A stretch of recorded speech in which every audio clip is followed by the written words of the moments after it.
There we go. Thanks. All right, we're good. We are good to get it started. Right. Let's get stuck into it. Let's return to the town of Flattery. Because as we know, Flattery gets you everywhere in this world. And our party, after being introduced to the town from Tobin, their brand new companion, little dog, entering the town, they had made their way into the town centre, discovered some shops and the Pristine Guillotine Tavern over to our side. From there, things kicked off, and our last session was very combat heavy. There was multiple skirmishes. There were fake rain doppelgangers about the place. Had some savage attacks being implemented from the party. We had Achilles' muscles being sliced. We had long range spells being launched, smites coming down and just destroying mimics left, right, and center. We had exploding keg golems, which nearly took out the former establishment known as the Pristine Guillotine, which may be renamed with new ownership, depending on what happens today. All ultimately culminating in a showdown between the guillotine mimic itself stomping across the town center, very sound reactive, and our party managed to deal with that through an expert combination of ranged attacks and upfront distractions. We had party members like Logan being sent through the air after a successful / unsuccessful grapple attack with his rope and grappling hook, being sent across and then being briefly restrained by a newly found rope mimic, a smothering rope mimic.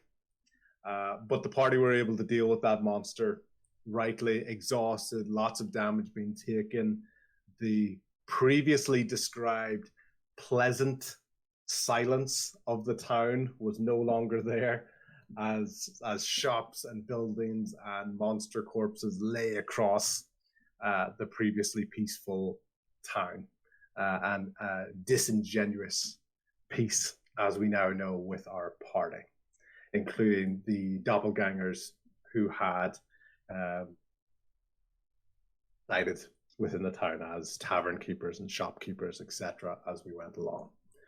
As our party were recovering from those actions, even with Tobin now in arms beside the party, joining our group as we go along, they had just started to collect their breath when they started to hear a large volume of sound and thumping and movement making their way towards the town of Flattery from this top left-hand corner. As we can see, the sound is still currently outside of the town. Based on, if everyone can do a survival check to try to get an idea of how far away we think this movement potentially will be before it gets to the town. I got a 17. 12. 14. 5 6. for Logan. 6, and Rian? 18. 18, perfect. Tommy and Rian, you guys basically catching your breath together. You're giving Tobin a little rub under your arm. You've just helped Logan out of his rope mimic. Your experience, Rian, wandering, being able to identify when threats are coming towards you and being able to hide and scuttle away where possible. Tommy, your experience out in the open seas, this ability to be able to differentiate sounds from multiple different directions and getting an idea of at least a, working out almost in the back of your hand distances. You get the feeling that it's probably about maybe half an hour to 30 minutes away based on the speed and based on the transition of the sound as it's coming towards you. It sounds, let's call it loud, but not a uniform sound. So it's not a single boom, boom. More of a boom, boom, boom, boom, boom. Erratic sort of collection of sounds coming your way, and it's probably about 30 to 45 minutes away. What would you like to do? Would you like to convey that to the rest of the group? What would you like to do? Guys, I don't think we're done here yet. There's definitely something coming. I'm not sure, but we might want to get out of here soon. Or this is our town now. We can play as if we can be the shopkeepers. I'll run the tavern. That means free drinks all around. It's on fire though. So we were out to confront gods, and now we're gonna work retail. I mean, we can see how this plays out. Is that really? To take care of itself. You'll be suspicious of all these corpses. Good luck, DM, trying to drive us out of this town. We own this, man. Like, we ain't going nowhere. You better bring those gods to us. At the very least, we should go back to the shop and grab some stuff. I think there were weapons back there at some point. There was an interesting ring one of those shopkeepers tried to sell me on. At the very least, I'd like to see that because it sounded useful. Not for me, but maybe somebody can Claude runs over to the shop to find that ring of mimic that the. I like a good loot and dash. Not for me. It's for a friend. I swear. For a friend. Give a bit of an update. I'm going to zoom in here.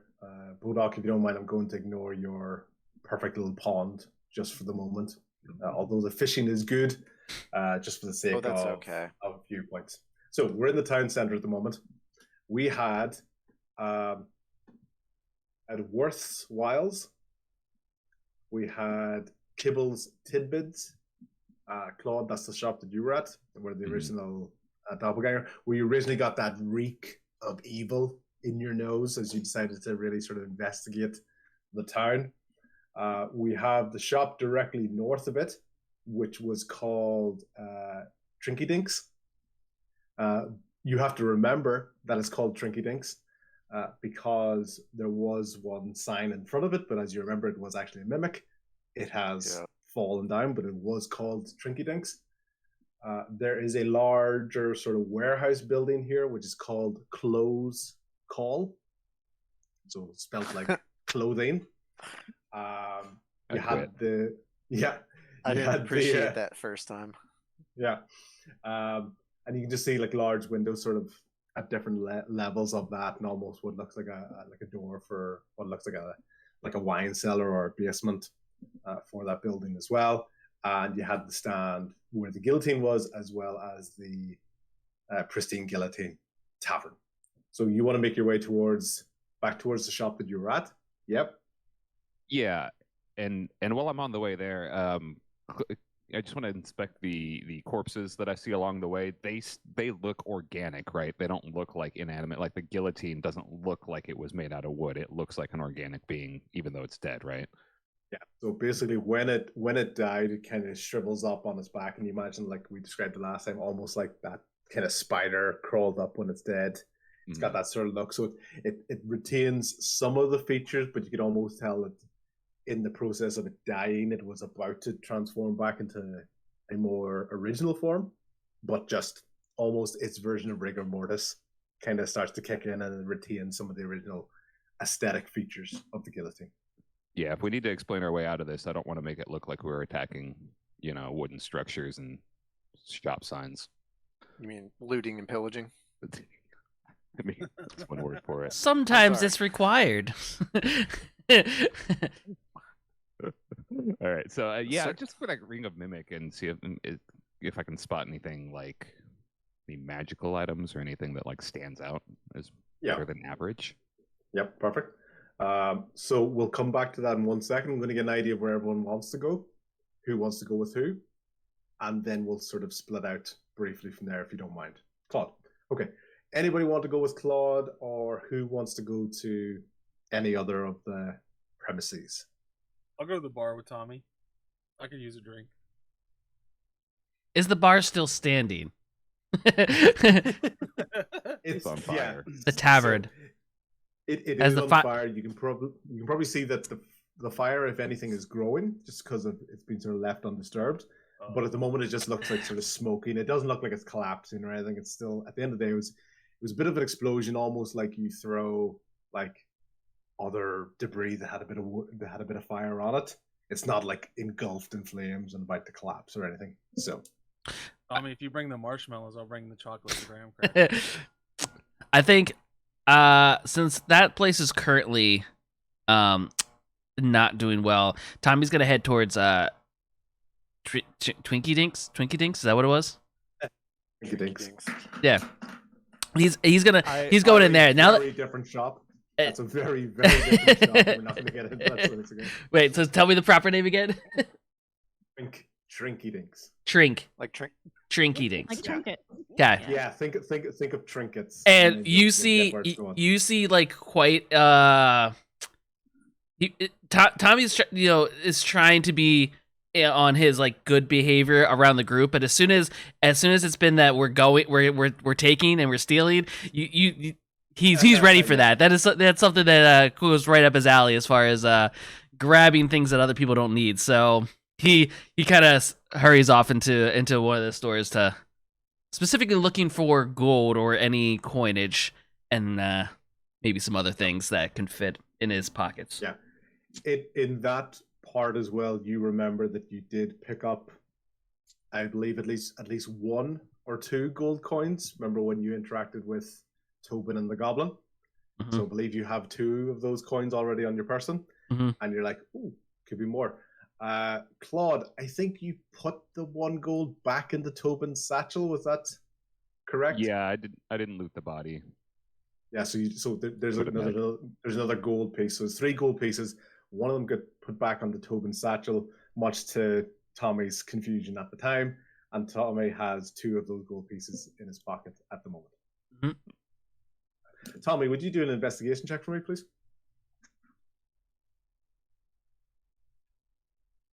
14. Cool. These gold coins kind of a quirkiness to them. Like you felt a lot of gold as you went along your travels. These it could be like really well made, or so something about them, like the way, maybe whatever way you would sort of test them, it's like, okay, particular, but just something enough to make you go, oh, okay, right, okay. Go from there. Cool. Tell was thinking about going to the bar. Tommy's thinking about going to Trinky Dink. So Tell invited Tommy to the bar, and Tommy went, Tommy, are you going to take him up as an invite, or are you going to go over to Trinky Dink?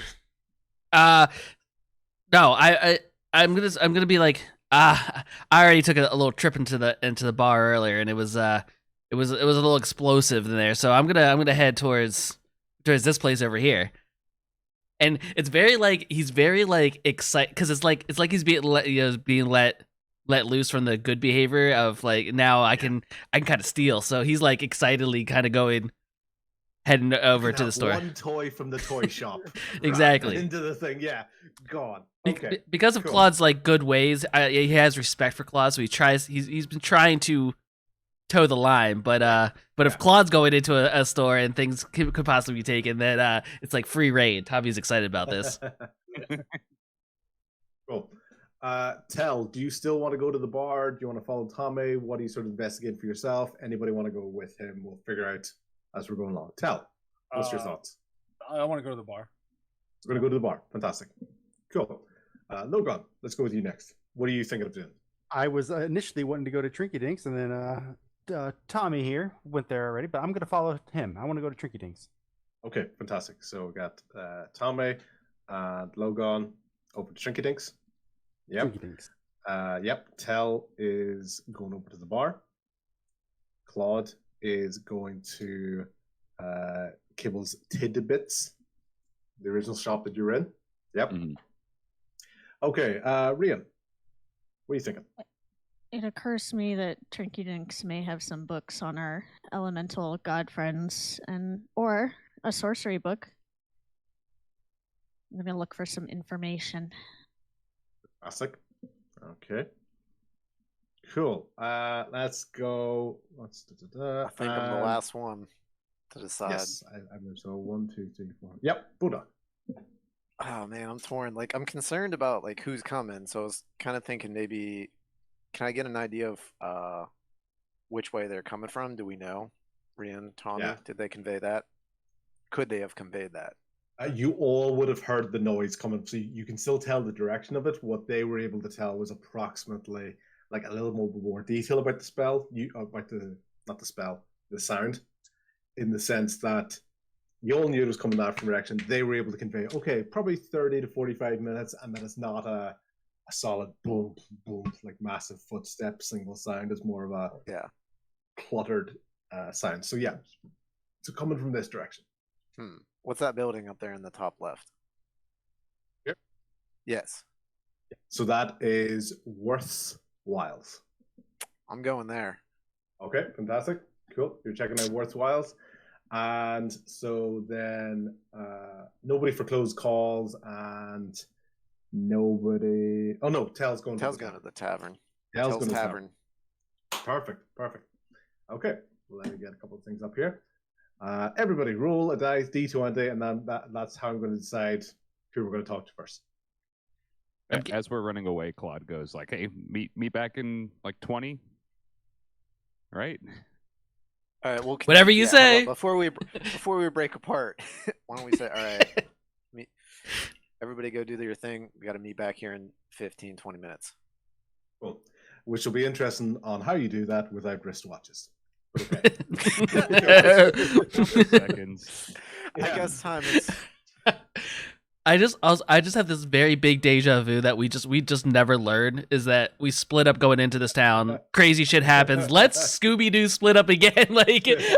But it is what it is. I'm excited. Yep. Good. Claude is an 8. Claude's an 8.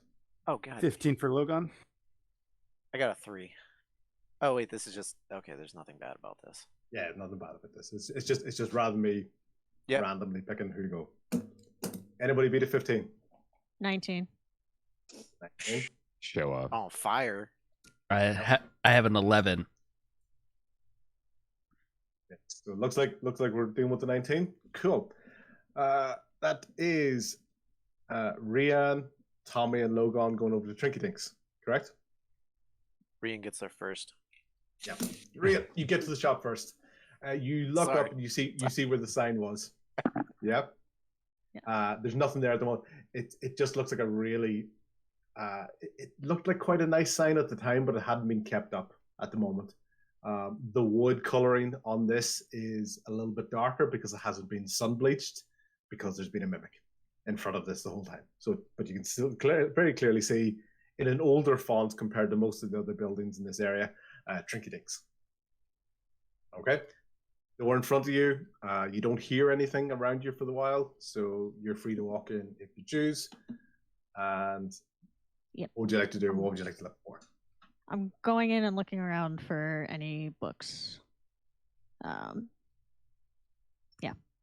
When you walk in, while not necessarily seeing any books at the moment, you can see stands that almost look like walking into a medieval jewelry store. So it looks more like panels and shelves, and so this idea of putting up a little bit of a perimeter where people can look over, because it's not really glass. There's no perspex, obviously, in this here, so there is some protective areas, and you can see little items and, as you guessed it correctly, trinkets about the place. I'm not all that interested. I don't see anything that really catches my eye immediately. I'm looking for an office, maybe, to see if there's anything in there that might have useful information. Yeah, fantastic. So at the very back of that, there is a door that looks like it could go into an office. I'm gonna head that way. You're going to go in towards the office. Just as you get towards the door, Tommy and Logan, you're basically at the door yourself. You kind of see Rian walk in, take a look around, almost look a little bit disappointed, and then she scuttles off to the back of the shop. There's another door. What do you want to do? Tommy immediately goes behind the counter and is looking for wherever money would be kept for purchases. Yep. And is looking for anything shiny, as far as like looks like it could be sold for some money. Yes, indeed.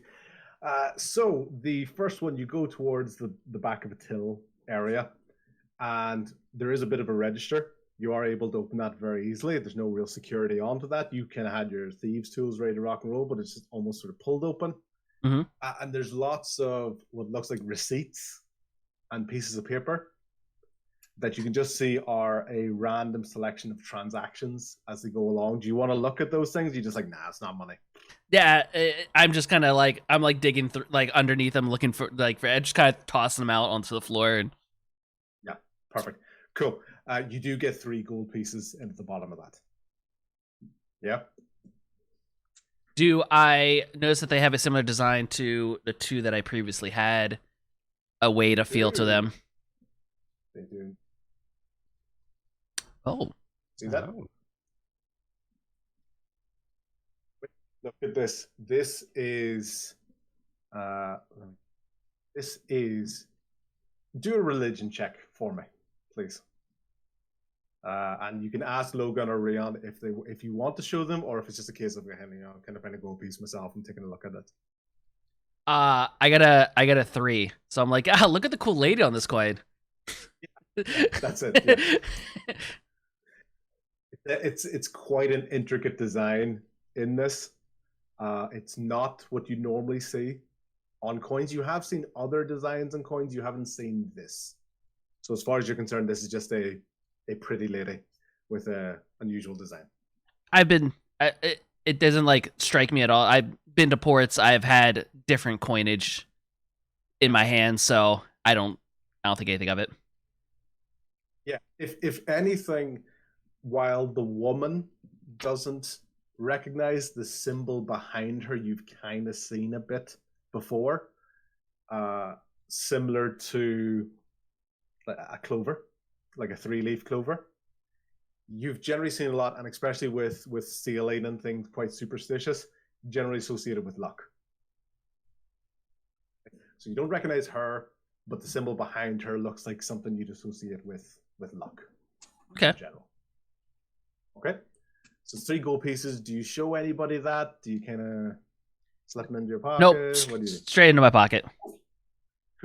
Are you trying to do that stealthily, or are you just shoving it in there? Nope, just moving on. Just straight into my pocket. I'm not hiding that I'm trying to steal stuff. This is it's like excitement for me. This is what I want to be doing, is taking some stuff. Oh, perfect.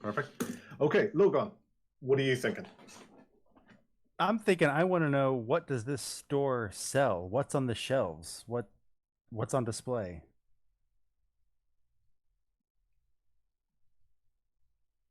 Yep. So basically, you're able to look behind the counter, and there's actually very few things in this, and it almost gives the impression that this is not like a knick-knack store. It's actually a relatively premium store, in the same way that if you walk into a jeweler's, it's almost the less stuff they have on show, the more valuable you think it is. This isn't just like random rows of clothes, etc. Let me. I want some trinky dinks, Indeed, I think you guys went to the wrong store if you want that.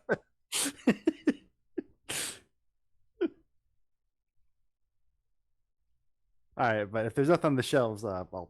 Oh, there is. Don't worry, there is. Okay. I'm just my mouse is being very slow. Oh. What do we have here? Some trinkies. It's worth Some trinky thinking. dinks.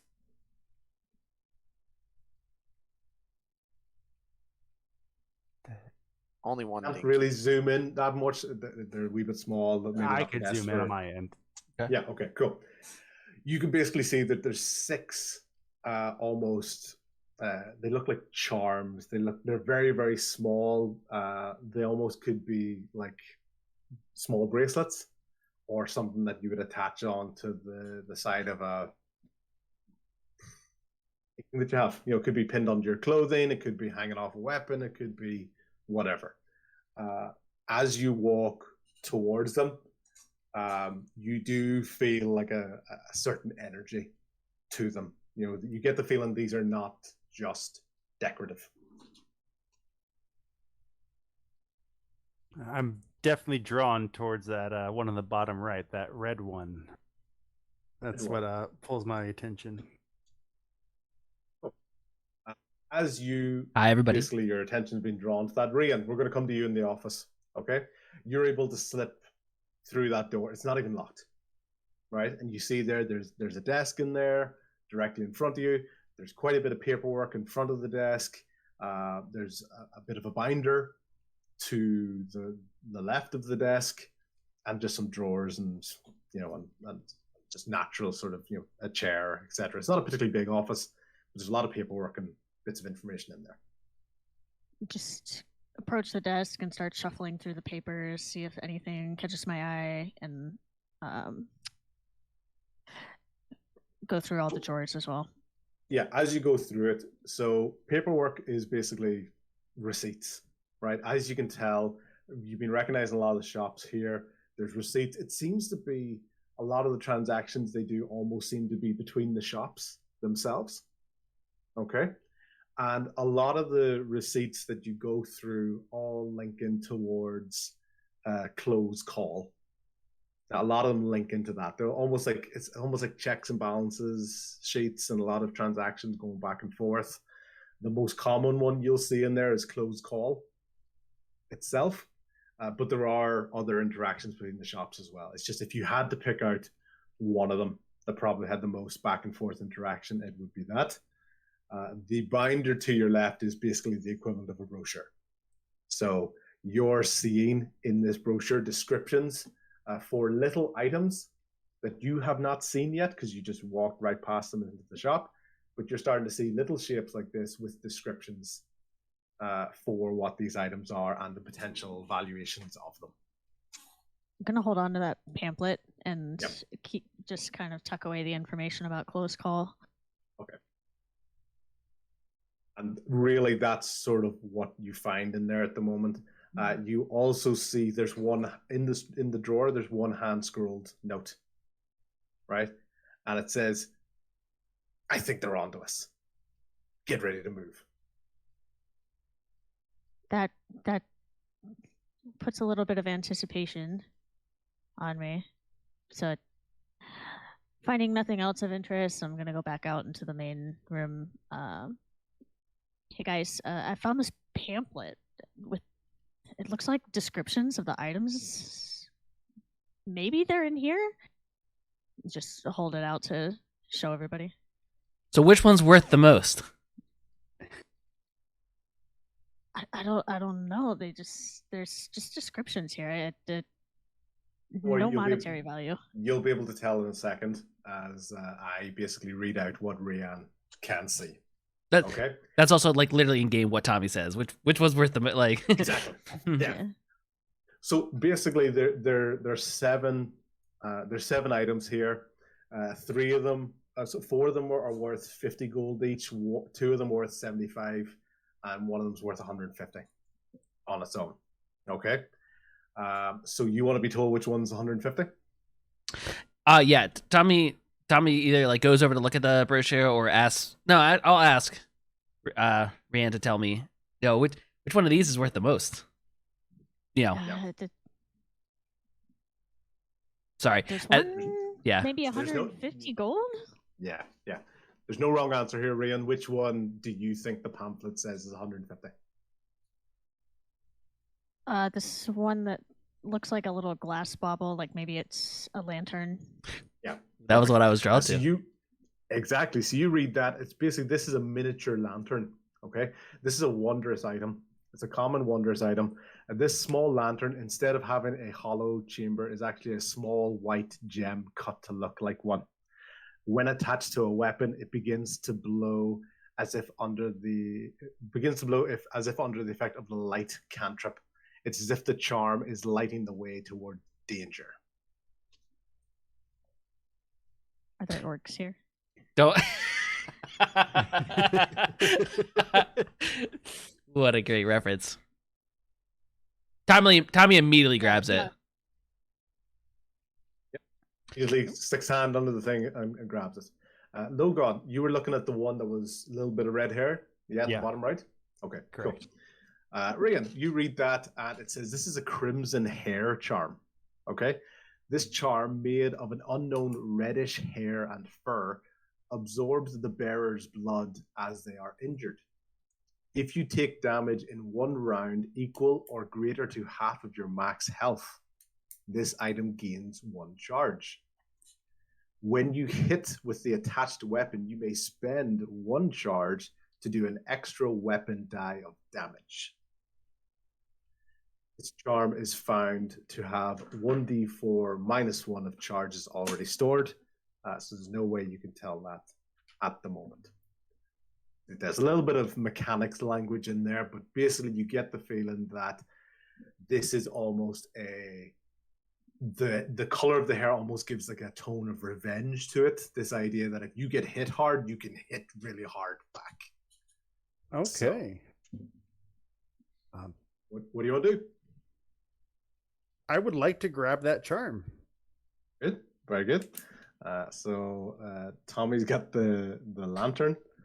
Logan's got the crimson hair. Yep, perfect. Rian, there's basically 4 other charms there. Do you want any of them? Are you just going to leave them there? What's your thought process on this? I'm just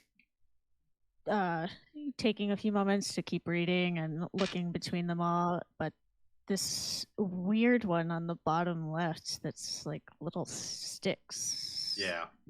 It's kind of eerie to me. Yep. Okay. So basically, this one catches your attention, and you then resort to the pamphlet. Okay. Can you still hear me? Okay. Yeah. Cool. We lost. Rian, you read the pamphlet, and this is an infected charm. Okay. This charm smells of sickness and rot. Weapons to which this charm is attached deal an extra 2d6 poison damage on a successful attack, but also harm the bearer 1d4 poison damage. So when you look at this, you get the feeling that those spikes that are sticking out of it could do a lot of damage, but you also notice that the spikes are pointing towards you as well. So there's a balance that could be found if you wanted to use this. I'm generally staying away from cursed items or things that seem that dark. I guess, can I pick up the other 3 and just know what they are? And because it looks like we have enough for most people, unless someone actually wants this poison thing. Okay, perfect. Cool. Let's go top left. Top left is called the Pale Winds charm. So wind is in blowing wind. Pale winds. Okay. Weapons with this charm attached move the air around them with a deadly force. When you attack with a weapon this charm is attached to, you may use your reaction to extend your reach by 5 feet. Oh, okay. That seems very much on par with my air genasi spells. It does. Okay. And let's go with the next one. Next one, the middle one at the top. This is called a mossed charm. When this charm is attached to a weapon, it becomes lighter and better balanced. If the weapon weighs 4 pounds or less, it gains the finesse weapon property. If the weapon already has this property, it gains the light weapon property instead. If it already has both, it gains the thrown weapon property. So whatever weapon you're wearing or using that with, basically becomes lighter. Okay. And I'll hold up the last one next to the pamphlet. Yeah, and the boulder charm. This is the bottom middle. This charm is made entirely of some durable stone and is quite heavy, approximately 11 pounds. It dulls any weapon it is attached to. That weapon's damage type becomes bludgeoning and loses the light and thrown properties if it had them. When using the attached weapon, the bearer has advantage on melee attacks and maneuvers that would knock a target prone. Oh. Okay. So are So you it's like? kind almost, of it's considering almost like these, building a deck, yeah. almost like building a deck, like you're trying to get synergies and stuff. So yeah. Yeah, I'm just considering the information for myself, but also holding them up and kind of, hey, guys, these could be pretty useful for us. There's an air one. There's one for making our weapons more bludgeons, or it's a stone thing. It looks pretty cool. I don't know. And this moss one, it gives some cool properties. I don't know if we should probably take these. They probably would sell very well. Tommy's not so much like focused on what they can do, but what he can get for them. So he's kind of like he's not trying to take them from you, but he's like, so we're keeping these? Well, Tommy, people are coming, or something is coming right now. I mean, not everything's about money. We kind of need to be prepared as well. Yeah. No, yeah. I think I'm gonna stash the stone one for my staff, and just offer the other two up to the group. Yeah, so there's 3 at the moment. Tommy currently has the lantern in his hand, excitedly, because it was the most expensive, according to the price sheet. Logan has crimson hair in his hand. Rian has boulder in her hand, because that's the one that she seemed to be the most interested in, at least the one that's least likely that she's going to give up. Tommy's kind of reaching out and like, oh, do you want me to hold that one? She's like, no, I'll kind of hold on myself, please, if you don't mind. So we've got the wind, we've got the moss, and we've got the poison still left over. Can Logan grab the other 3 and take them back to the rest of the group? What did you get? Yeah. I would be careful with that dark one. I don't know if you feel it. I feel a certain energy off of that one. Spooky. I'll take the risk. Hopefully someone can make use of this. Okay, cool. Trinky Dinks is basically being looted nice and clean. All 6 of the trinkets have been dinked into everybody's pockets. And basically you guys are in the shop, and then and Rian has the information she collected from it. Tommy's almost giddy with money, even though at the moment he only has 1 in his possession. So my hand's not in my pocket, but so I'm ready to head out the door. Let's see what else we can find. Like, if she didn't want to give the charms over to me, that's all right. There's more stores to find goodies in, and I kind of head my way out. Oh, Tommy, why don't we go over to the clothing store? I saw a lot of receipts in the back that just it had connections to there. It seems very important here. Better stuff. All right, and Tommy's out the door.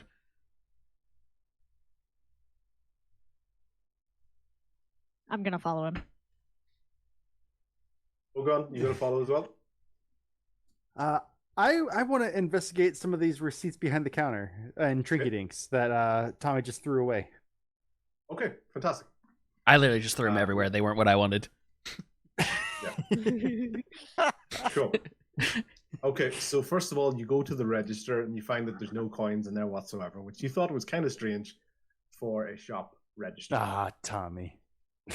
It just automatically assumes that there was money and that Tommy probably took it. I think that's a fair assumption. Okay, so, and in those receipts, you're basically finding a combination of receipts for other shops across the time. Once again, sort of a very insular sort of economy across these different shops. But you're also finding some receipts in there that have that logo that you've now seen twice of the 7 Sons. Right? This is a logo that you've now seen twice after Claude identified it to you, not only on the villains that were in the basement of the bar, but also the goblin that you've just very recently seen outside of the town where Tobin came from. So that's really what stands out. There's a few receipts for the other shops within the town of Flattery, but more and more of them have different names and scribbles on them, and almost kind of makeshift, not very formal receipts. You can tell like they're kind of rough, and people just scrawl in their name or sign in with an X, but they're basically being a rough stamp for the Seven Sons logo on some of those receipts that were in the till. All right. Well, I take note of that. That's it. Cool. As you guys are basically exiting the store, I'm going to go to Tell. Tell, you're basically making your way towards the bar. Yep.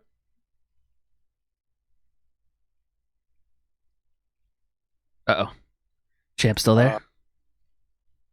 Yes, I'm here. Okay. Sorry. Oh, yeah. That's it. Cool. Yeah, making your way towards the bar. Mm-hmm. Yep.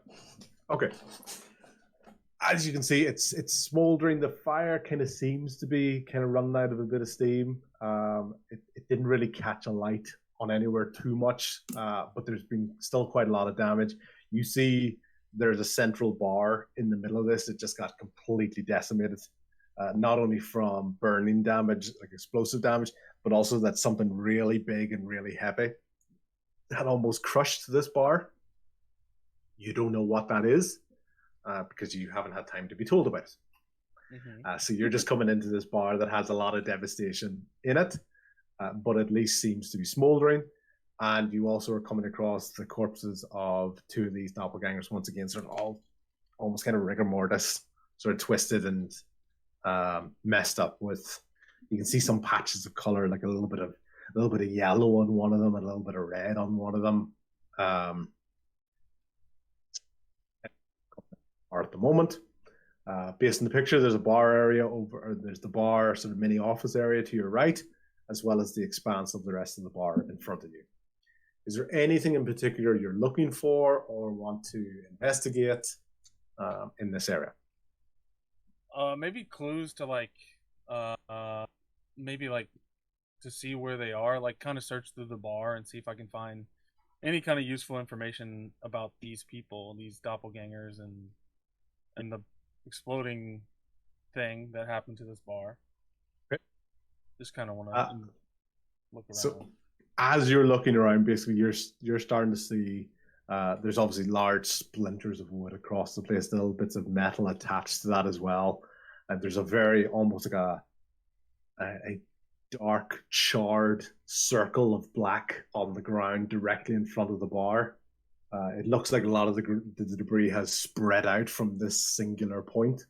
Whatever could that be? Yeah. So you get an idea of that if something happened, it was probably there, which is also directly in front of the smashed bar. Just was caved in front of you. It just still wraps around like a circle, but this particular part is caved in. And if you look up, you can see two other massive barrels basically hanging above that. And what looks like a gap of where there probably would have been a third one based on the placement of the other two. Okay, so we can assume this is a barrel. The dent in the bar is very similar. That's exactly it. It's all there. All the visual clues, they're all there. Coming together. Yeah, and there's kind of very little else around you that's not just more sort of general tables and chairs and carpets and upholstery around the area. The only area you sort of haven't really looked is at the bar itself, and you can see a doorway to a small office behind that. Okay, let's make my way to that office. So first of all, you're going to walk in through the bar. You're going to lift up a little wooden, tray or whatever the hell you want to call it, bar hatch. You just walk through. Okay, directly to your left is a bunch of drinks. Quite a few broken bottles in there, but there are a few remaining bottles and bits and pieces in there. There's also a small register in there as well, and then an office directly in front of you. Which way do you want to go first? Let me check the register real quick, see if there's anything in there. Cool. As you walk up to the register, it's an incredibly simplistic mechanism. You'd wonder that doesn't seem to be any real security in this area. Almost one sort of bash with your elbow and it opens up very, very easily. You're going to see a bunch of receipts in there as it goes along, and you're basically going to find 6 gold pieces in there as well. If you look at these gold pieces, you will see this unusual female figure's face as well on these coins. Mm-hmm. Okay, let me pocket those. Well, let me inspect them and see what they are and stuff, because I don't think I know that yet. So you would take a look at them and you can see this sort of intricate design. You've seen other intricate designs, but never really had a huge amount of money, being the cleric and kind of, being on the run and sort of your own background. So you wouldn't have as much of a natural distinction unless it's blatantly different. Mm-hmm. You don't really have anything that kind of tweaks your interest or of why these aren't just gold coins. Okay. If that makes sense. Yep, I'm gonna pocket those so I can be rich. Perfect. 6 gold for you. Okay. And then let me make my way into the office. Yeah, perfect. So you're going to make your way into the office. Once again, this is a slightly larger office. There's 2 desks in here, and just placements of like empty bottles and some paperwork around the place. 2 chairs.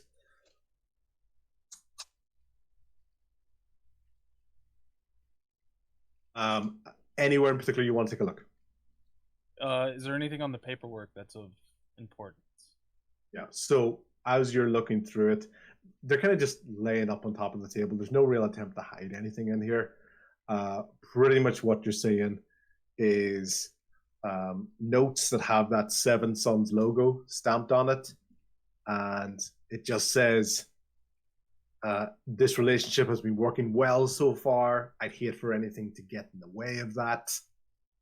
That's kind of what you're saying. Another one that says, I think we might have a traitor in our midst. I think they're coming. Kind of scrolled out bits and pieces of paper like that there. Another one that says, you've got to move operations. You've got to do it quickly. Stop being so stubborn. Lots of bits and pieces of paper like that there, where it's kind of giving indications of, once again, this is not fine calligraphy. This is rough handwriting, scratched onto pieces of paper. Seven Sons logos on it. Anything that's signed is probably just with an X. There's no sort of yours sincerely or with regards. It's just very rough and just here's the note and here's the information on that as well. And then you find one last piece of information which just says, be careful with the heart's desire. It's crucial to our goals. They're writing that down. And now I make the connection because I know. Never mind. It's a 3-leaf clover. Yeah. So sorry. What? Yeah. So what's the connection? Tell me. I don't mind you explaining that. I was thinking of the gold pieces, but it's a shamrock, not a heart. But maybe there's, I don't know. I'm thinking like something with the gold. Maybe do a check. That's actually correct, Bodok. You would check because with you being a cleric, if you want to investigate it, obviously I'll kind of spoon feed some things to you as you get used to it. Yeah, I was just metagaming. I was like, just do a check. Come on. Don't be afraid to, because you actually do have a little bit of an extra inkling on this figure, on the coin. Something's catching your eye a little bit more.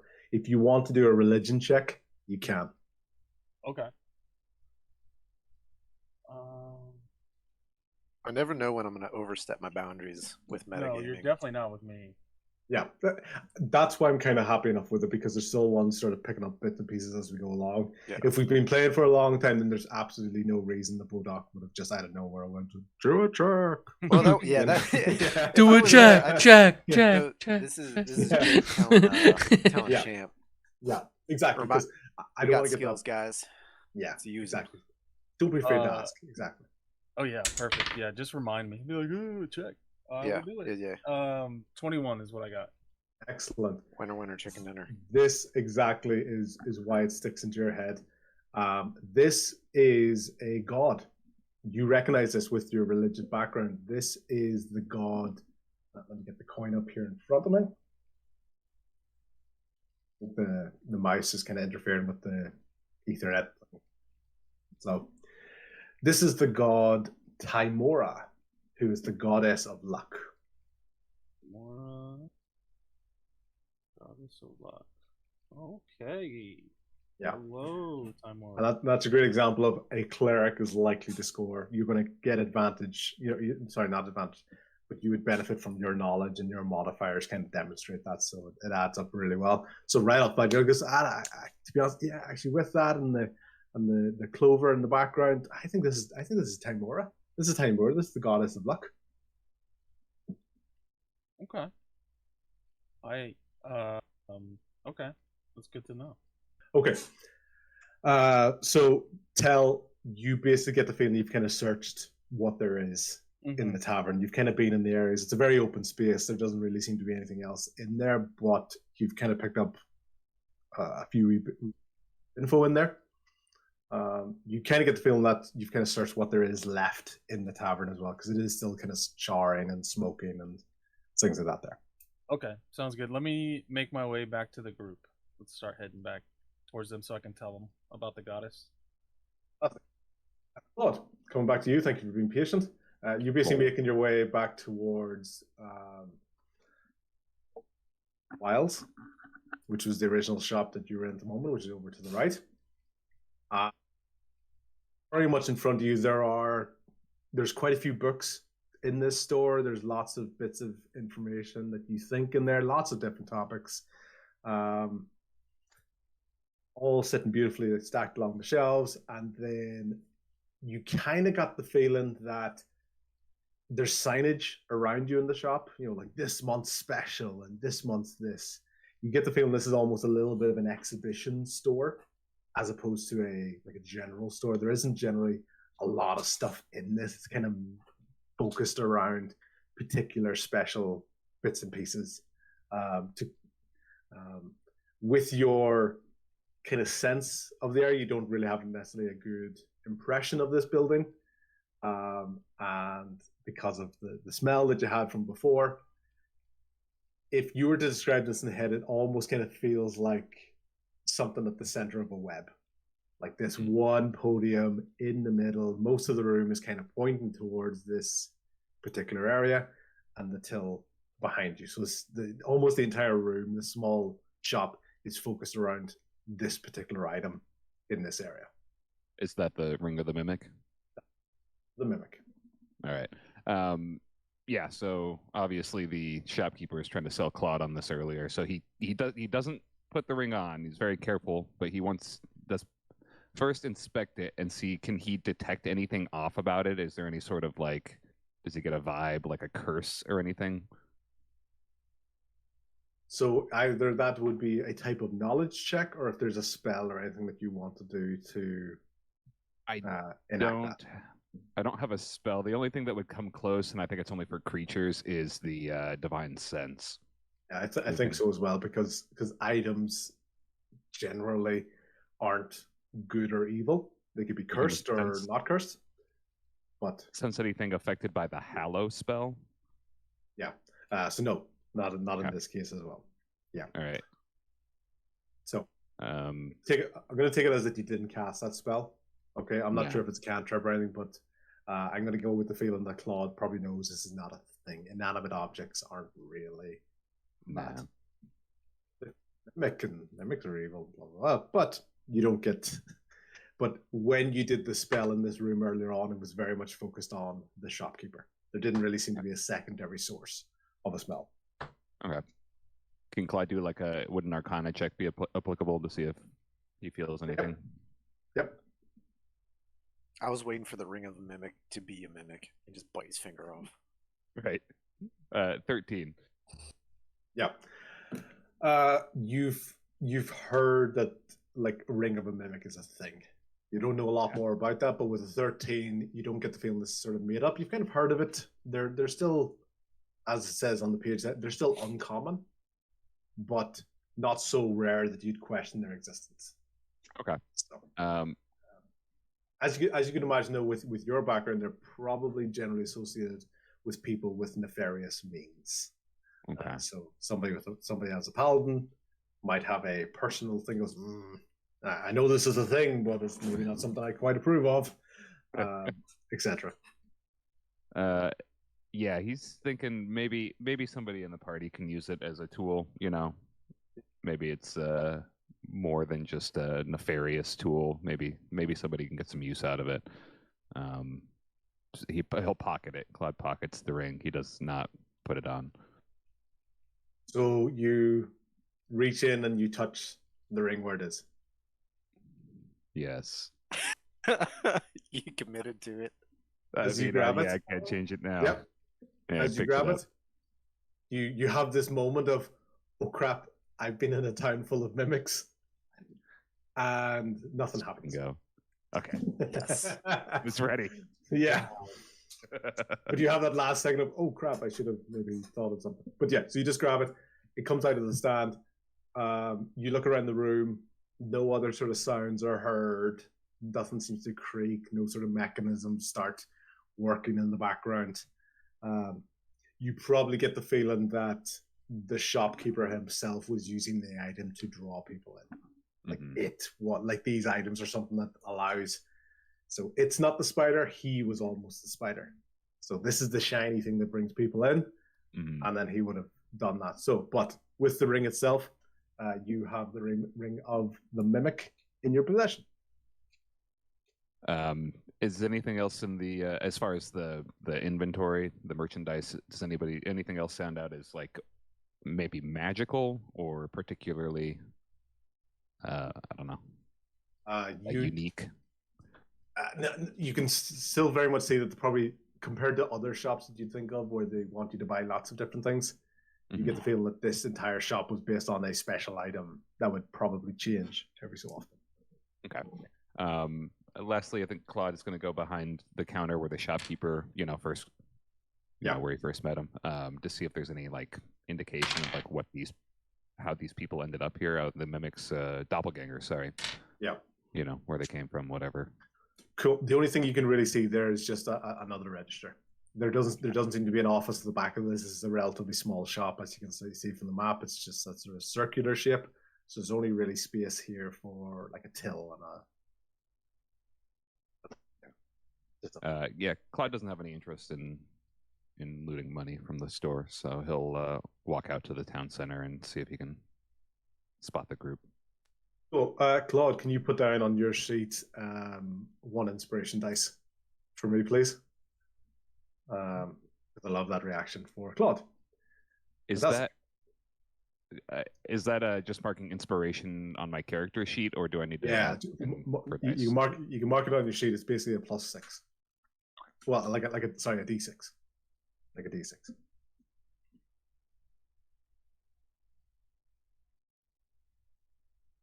It's kind of like the bardic inspiration that I get, except better, because I don't think it goes away until you use it, right?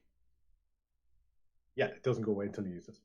I stay. Okay. So yeah, how you doing, Ray, buddy? Already sitting there. Tommy, I also want to give you 1 as well.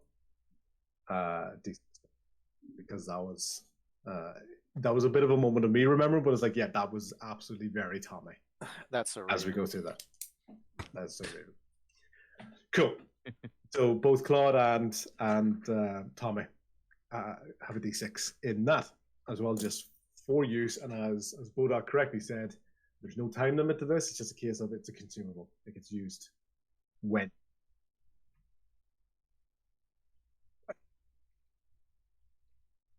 As far as I know, everybody sort of inspected the stores that they originally were at.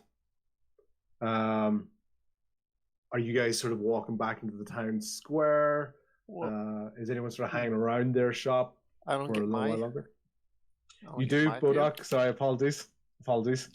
I'm going to apologize and say I actually forgot It's where. okay. I forgot to write down where yours was. I was a 3. That's why I've been waiting. Okay, sorry, Bodok. It's okay. Which shop did you go to? Worthwhiles.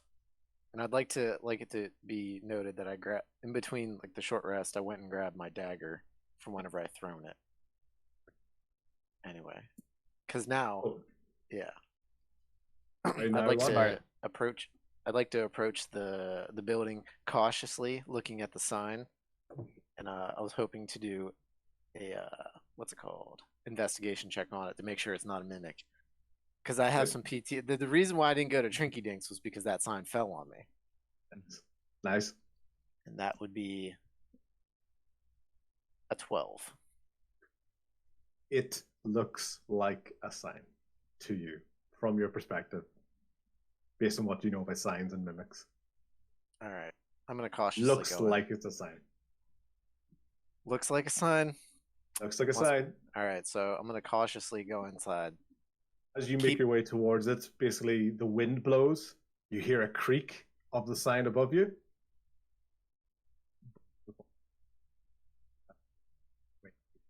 Oh no, you might cut out. It creaked above me. It creaked above me. Yeah, and didn't fall down. Okay. So you can make your way into the shop. All right. I hope this door's not a mimic. All right. So I'm gonna go ahead and give me a lay of the land. I'm gonna do a perception. Yeah, I would like to. So I'll do a perception check. Can I do that? I'm just throwing them at you. Yep. Give me 1 second, just while I get the map up here. Odd was over here. You're in here. Yes. Small circular shop, seemingly identical in size to the shop that's directly across the street from you. This shop, on the other hand, is cluttered with mess and things and just stuff. It's probably the closer to like a general store. Like there's there's bits of food in here. There's probably the closest thing that looks like that has any value for you is that there's basically 2 health potions behind the counter, but everything else just looks like stuff to you. There's a till at the small table, very cramped, very cluttered. There's rails that have just clothes and materials, and shelves there's stuff with different wee bits of food. Very, very cluttered, very cramped. A lot of stuff in here. Almost everything just kind of looks bland, functional, and even that kind of hurts your senses as a bard with a little bit of showmanship. There's no feeling kind of put into the presentation of this shop. It's just stuff, loads of things. Okay, well, I'm gonna do that perception check to see if I can see if there's anything just gauge what's all in there. Yeah. Anything interesting? Yeah. What do you roll for the perception?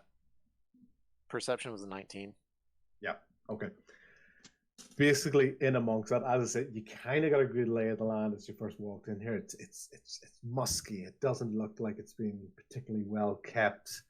Some people might try to describe it as homely, but it's not really that much attention in terms of cleanliness. It's not dirty. It's not rancid. It's just not well kept. And out of this area, all you can really see is the 2 health potions behind the counter that looks like it has any actual value. All right, I'm gonna snag those health potions. Grab a snack. Snack do you find? You tell. Tell me. I'm gonna say some. Well, let's see. If it's just hanging out, I'm gonna guess it's some bread and cheese. Nice. Some looks like pretty discount at best medium range bread and cheese. Perfect. It still looks fresh. There's no rot to it. It is still a shop. It is still selling things. Hey, you said there was food. Yeah. Yeah, I did indeed. Yep. All right, so I'm gonna grab that. Bit of bread and cheese. His intentions were to kind of go this way and then go up. So I think he was just gonna. Oduck wanted to peek in, see if there was anything worthwhile. Grab that and then make his way back up to that gate to see if he can spot the people coming or whatever is coming.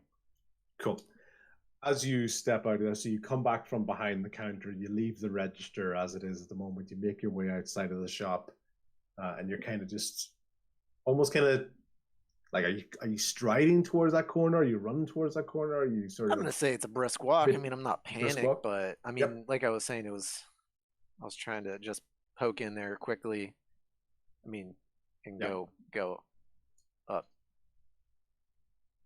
As you're getting through there, based on the time, so it's taking sort of maybe like 5-10 minutes, probably closer to 10 minutes of what you guys have been doing. This sound is getting a little bit louder. It doesn't sound frantic either. That's the thing. Like, it doesn't sound like something charging towards you. It sounds like just something naturally getting closer to you. You also start now to hear like a little bit of rumbling, like a little bit of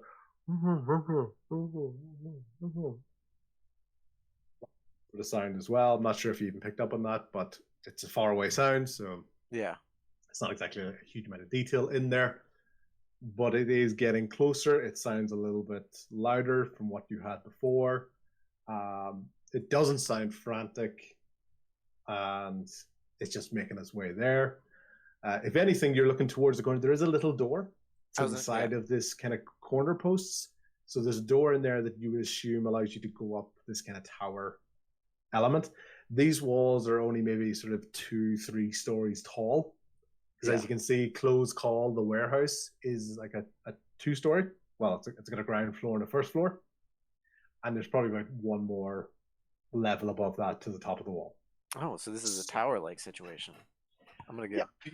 So at these corners, there's a little bit of a tower, like maybe a little bit of like a roof. It's not like a full scaling tower. It's more of at the top of these, there's a little vantage point.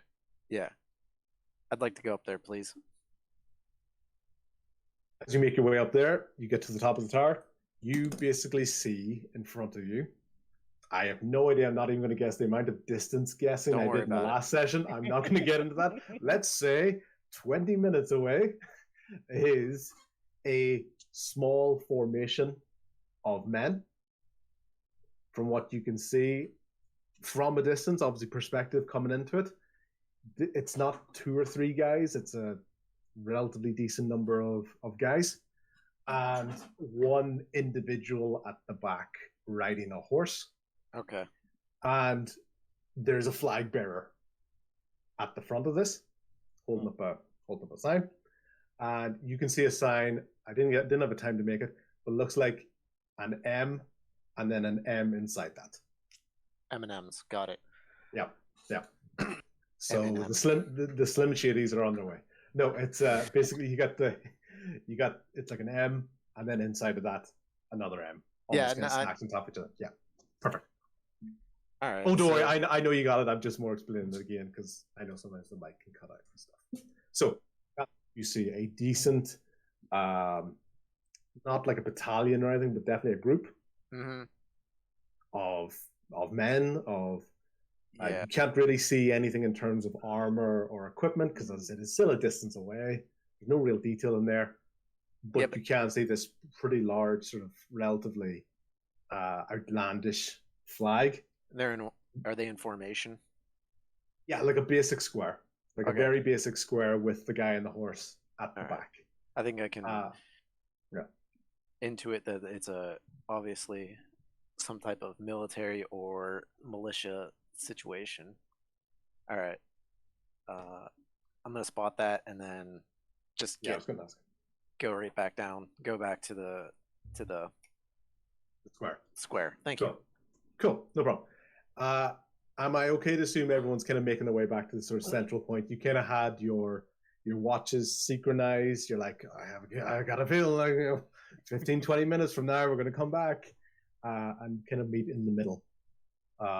So is that okay, or is there anything else anybody wants to do in any particular area of the town? I think Tommy and I were going to look at the clothes store, but if we're kind of converging with everybody, can we just like, hey, we're all heading to Close Call.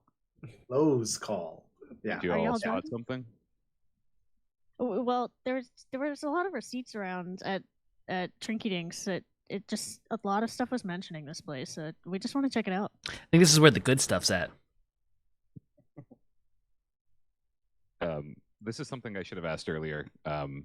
Claude, as they're standing outside, I guess we're standing outside the shop. He asks Rian who he knows when to look for books, right? Would we announce what we're looking for? Did I know Rian was going in there for books and research? I'm going to say you didn't know. Rian kind of had that thought in her head, but at no point does she actually say out loud, I'm going looking for books. Okay, never mind. And I mean, go ahead. Go for it. I was just gonna say, Tommy, noticing that the sound of whatever's approaching is getting a little bit louder, is kind of very. It says to the group, we should probably grab and go. Like something's coming this way. All right, I see them. So I see them converging in front of close call. So I'm gonna head over there. I'm sure I'm last to get there because I'm the farthest away. Be like, hey guys, it looks there's a group of guys coming. I can only imagine, mostly on foot. One guy in the back with a horse, flying a flag with an M&M. Does anybody know what that is? An M inside of an M. Like M and an M. And yeah, like, and then Mike. Yep. I'm gonna draw it on the ground with a stick. Actually, I'm Good. just gonna draw it on the ground with my finger, Nice. whatever. If Yeah, it's well, dirt, he's is drawing it that. dirt? Logron's gonna also join and lay the other 3 charms on the ground and ask anyone if they want any of those items. Free for the taking. I'll put the pamphlet down so y'all know what they are. All right. If you weren't in the shop with us. Yeah, so the 3 that are there are the Pale Wind, the Most, and the Poison. Have not so far been dibbed. I thought, Rian, didn't you take the Pale Wind? Wait, which one did you take? I took the boulder Took instead because boulder. I have a melee weapon. Oh, okay. Okay. And then what did the Pale Wind do again? Sorry, I just assumed she was gonna take it and just like blanked out on that one. I remember what the moss does and then the poison thing. Pale Wind is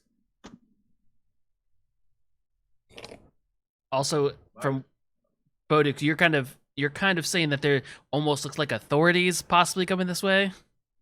I don't know who they are. They look organized though, and organized is not my type of thing. So we let's hurry this up, folks. Like as in, Like I said, they flew. let's this flag. grab and go. Does anybody know what this flag is? The M&Ms are coming. Hold on, I'll do the items first, and then Claude has a question.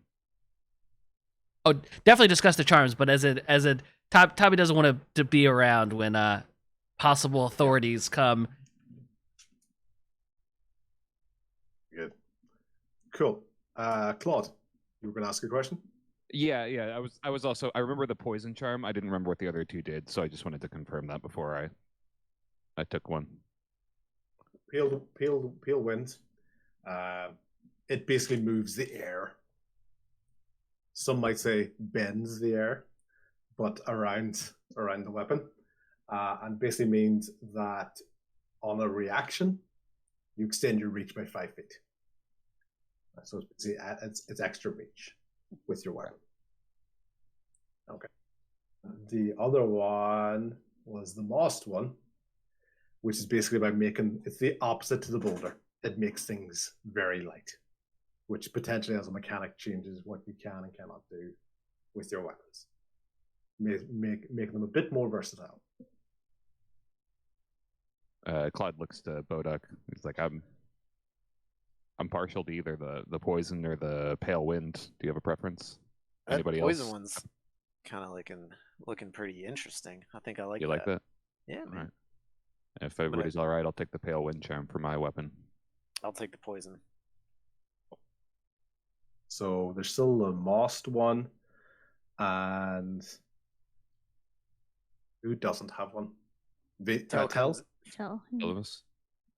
I see Tell. Well, Tell, are you going to be coming? Are you coming to us? Yes. I'm going to throw it at him. Like, here's your thing. Here's your thing.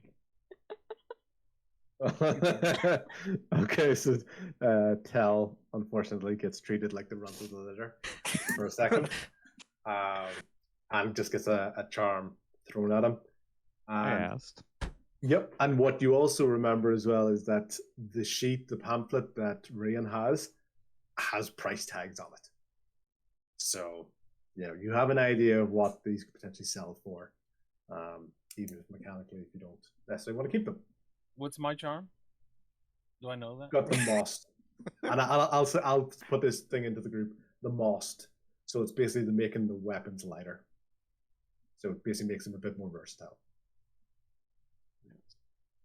You might like to know is that it's worth 50 gold. Ooh, more money. Yeah, Money. if you find a buyer. Cool.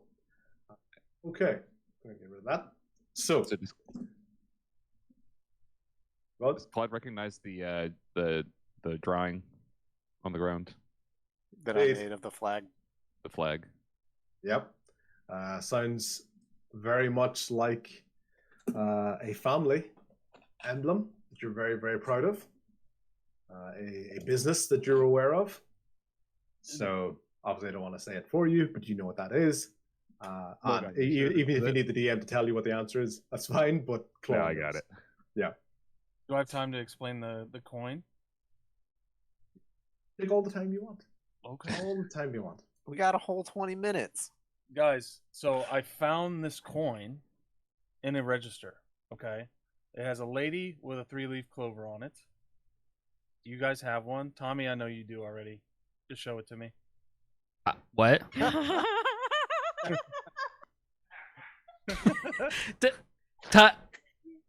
Tommy. Just taking Tommy pulls out only one and shows it. It's like, yeah, this is the one from the goblin. Yeah.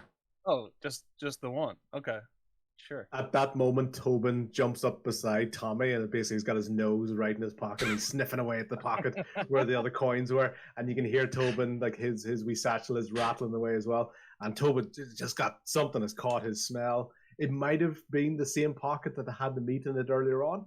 There's nothing to say he's actually smelling the coin. It might have just been the pocket that had the meat in it. Tobin, buddy, I don't have any more snacks on me. But what were you saying about the Tobin's cool like coin? really insistent. Like he's like. Seems like there's something in your pocket. Can I do a sleight of hand check where I pull it out, but I kind of do it where it comes like I can slide it. I want to slide it down my sleeve, so I go in my hand, and let me try to do a sleight of hand check here. Sleight of hand. Okay. 10. Cool. Is it Logon? No, it's Tell or Logon. Sorry, to be honest, sometimes I do honestly get them. Just trying to track the voices a wee bit, because I can't see who's talking. Tell, you're looking at Tommy. Okay. Do a perception check for me, please. If you beat a 10, you see what he's doing. If you don't, you don't. 13, baby. Cool. Tommy, nice try. It's up to Tell whether he lets you away with it. But Tell definitely knows what you're trying to do. I kind of smirk at him, and I'm like, I already knew he had more anyway. So I was just like, yeah. Cool trick, buddy. Cool. But yeah, okay. So just one coin. Great. So the lady on there, I recognized her. Timeless. She's timeless. Timora. Timera. Yeah. Goddess of luck. Now, these coins obviously are scattered all around here. I don't know what they mean yet, but just so you guys know, I also read a paper that said, "Be careful with the heart's connection." So it was a paper in the office of the bar. Heart's desire. Sorry. That's okay. That's right. That's fine. So I don't know what that means for us, but Heart's desire. Go ahead. Is it a thing? Is it an item? What is it? I am not sure. Only thing you can remember from the note, Tell, is that the words "heart's desire" they were capitalized. So it's capital H, Okay. capital D. It's a name of something. Yeah. So yeah, I know it might be, but I don't have a note to show you. So also on the papers, I feel like they knew about the doppelgangers because they said they had a traitor in their midst. I don't know where the rest of the people in the town are. It could be those people down there, or someone's coming to their rescue. But they said they were going to move operations, but I don't know if they got out of here or not. And then the papers had the Seven Sons logo on them. So, Oh, the same one. Something's not right. Yeah. Sounds like the clothing shop is the only thing we haven't checked, right? Yeah. Does anybody recognize this flag? I was just like, I don't know. Yeah. Oh, sorry. Yeah, we'll jump back to that. This that might be my flag. favorite. This flag right here. I just like, I don't know it. Get up with this I- flag. Look at this drawing. It is so cool. I I know this shove group. I This shove is- Claude's face into it. I do not do that. I recognize this symbol. I don't think we're going to be in trouble.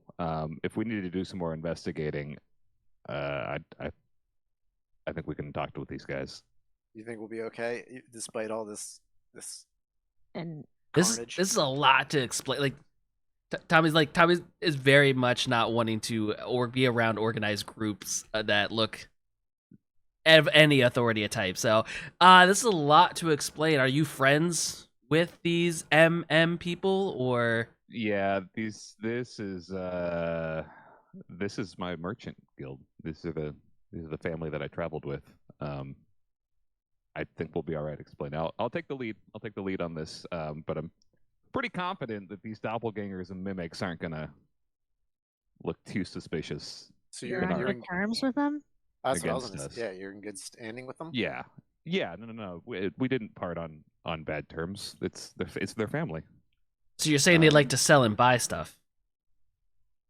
I think we could probably strike a deal. All right, let's check out a I couple didn't- more places. I didn't pick up on the merchant side of the business, but you know what? We are a merchant family. Well, I think we only got one place left to go if we want to kill some time while we wait for them to come in.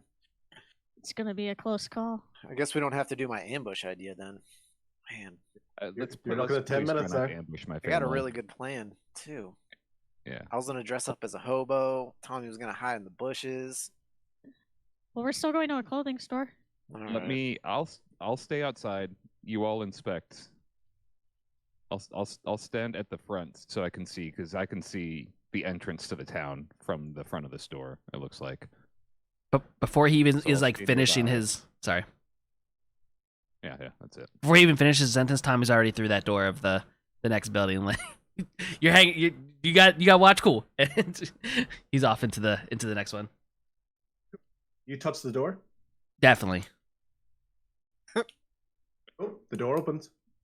Oh, man, I swing it. I didn't check for shit. I swung it wide open. Yeah, I'm in looking for what could be of value. Okay, cool.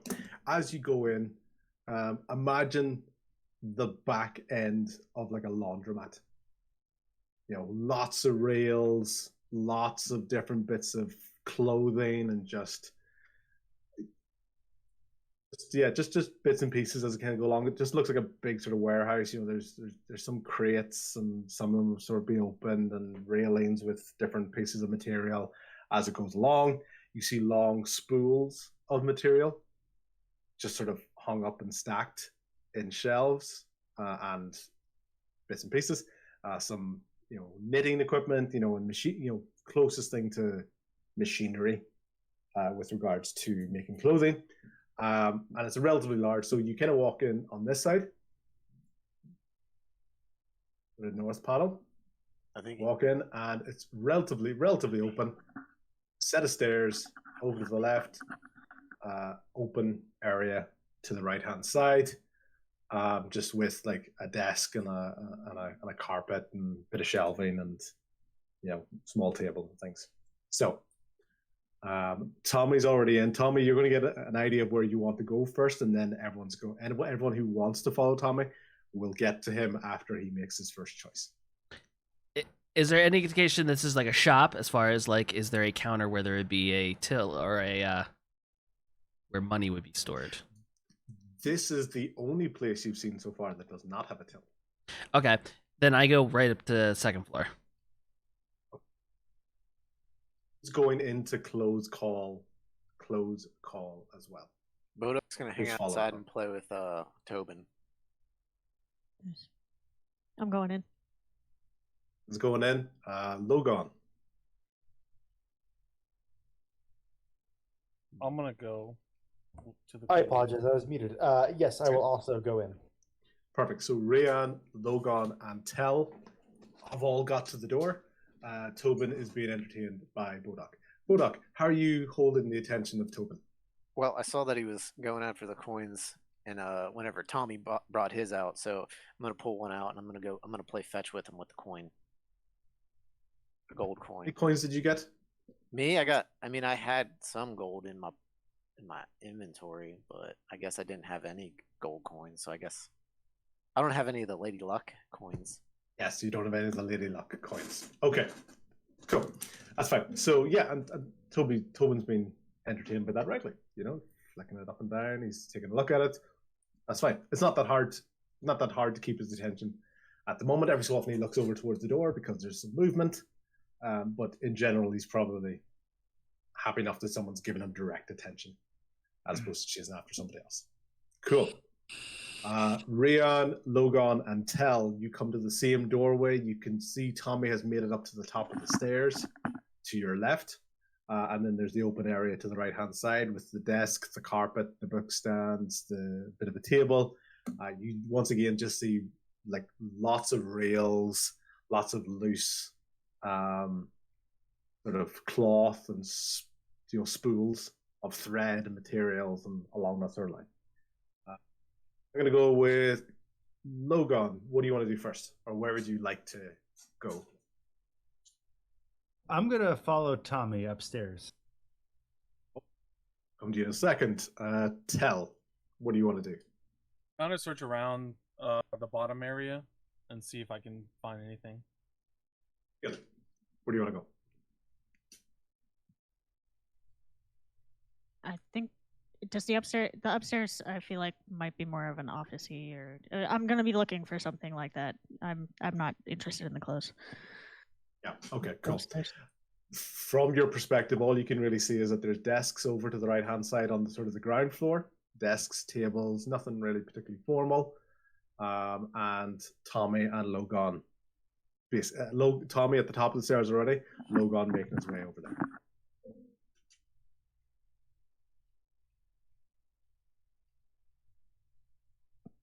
All right, yep, I'm heading up.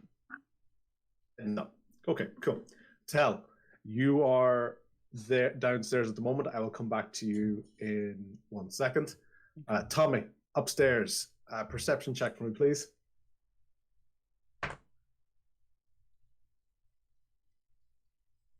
Where's this? Oh, 21. Cool. As you walk in, you see, once again, lots of clothes, lots of materials. You do hear a slight whoosh sound. It seemed to be quite faint, but I don't know what it was, but it did sort of pick up for you. A bit of a whoosh and some clothes and a bit of a rail in the background moved a little bit for you. On the first floor or the second floor? On the second floor. Okay. So you're up there. As soon as you got up there, something at the back of that room, you almost heard like the equivalent of a whoosh and a little bit of movement. Tommy immediately pulls his pistol out and says to, I guess, Telumus was the next one right behind him. Yeah, whoever's right behind me. Something moved. I mean, we just messed around with a bunch of mimics, so something moved back there. All right, I'm with you. Oh, it was Logan. Sorry, yeah, Logan. Yep, Logan gets there. Rian coming up behind. I think maybe Logan has stopped right behind Tommy along that sort of line. Yep. She's coughing there. It's okay, so we'll come back to that. Tell, you're downstairs. You're going over towards that sort of the table and the chairs, and there's a bit of a carpet on the ground. What are you sort of looking for? Maybe like a hatch or maybe more papers or something. Kind of do like an investigation check to see if I can see anything, and maybe I'm thinking maybe something's under the carpet. Maybe check there. Investigation. I got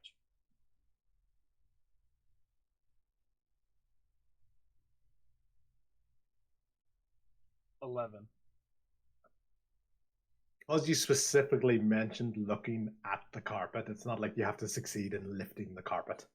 If it had been more of a general sense of, I just want to take a look around, you probably wouldn't have succeeded with that roll. But you specifically went, I'm going to look under the carpet. I'm going to take a check for that.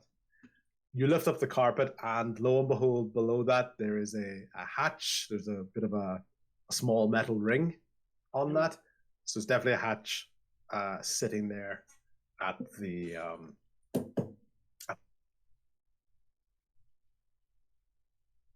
What do you want to do? Open the hatch. Trying to do it stealthily, trying to do it just rushing it. What's your sort of thoughts? Let me do it stealthily. Stealth check for me, please. This will be the difference between whether the guys upstairs hear you. I don't care about them hearing me. I care about what's in there. 11. It makes a bit of a just wish sound, squeaky. As it does, it's not particularly stealthy. Rian, based on where you were at the bottom of the stairs, just making your way up, you're the only one of the three that heard that. Okay, Tommy, grab attention. Tommy, too distracted with what's going on. Logan had his attention caught by Tommy. They weren't paying attention, so they didn't hear that. Tell has opened up the hatch. Rian has heard and looked over, and kind of has to lean past like a rail of clothing, and can see that Tell is hunched over, looking at something on the ground. Can I look at her and like move my head and say like, "What I found"? Yeah, Because I want them to know. Yeah. I just don't want anything that's in there to know I'm coming. I'm So very you- intrigued. yeah. I want to come Yeah, over so- and kneel next to him and look in the hatch. Okay, fantastic. Rian, do you run over? Do you sneak over? What do you do? I just walk over casually. I don't feel like we're in too much of a rush. Claude seems to have everything in hand. As you're walking along, basically just normal footsteps. It's a big sort of open-ish warehouse. There are lots of clothing, but you can still hear the echo of your movement. So your movement is echoing as it goes along. Tommy, your senses were aware that whoosh has happened again, but now still along the top floor, but closer to that end of the room. Closer to my end or the opposite end? Sorry, closer to the far end, closer to the end where Rian is walking towards. Okay, but we're still on the second floor. Okay, gotcha. Still on the second floor. Yes. She's not still knowing- up. What's going toward? Not knowing that any stealth is happening below me, Tommy just calls out, "Whatever you are, come out." Still with I got my pistol out. Yep. Okay, perfect. What do you mean, Tommy? What Uh, do you hear? What's going on? There's something back here in the clothes. It's moving. Tommy, intimidation check. Scare it out. Tommy, definitely a 6 of intimidation. 6 of intimidation. Yeah. Whatever's. Stop. Right. Cool. Yeah, exactly that. No reaction at the moment. And see though is that there's a rail of clothes along the edge, and you can see it kind of slightly shuffling. So almost think reminiscent to when Tobin was going through the long grass. You can see a bit of movement along that, and it's kind of following above where Rian is. So it's very much sort of tracking along that direction. Rian has just heard Tommy go, stop. Just roll my eyes and smirk at him. It's Tommyisms. Yeah. I'm just here. Yeah. I'm more interested in the floor. Okay, fantastic. And Logan, what do you want to do? Or is there anything you want to do? Or are you just watching Tommy? Or no, I want to. Are there clothes up here on the second floor? There's still like racks of clothes up here. What? Yeah, like racks, like just rails of clothing. So I'm going to like stealthily sneak away from Tommy. I'm going to try to duck behind some clothes. Still keep an eye on Tommy and try to get a good vantage point in the room with my bow drawn, just in case. So. Excellent. Do a stealth check for me, please. Check. 21. Like a ghost, Tommy has no idea where Logan went.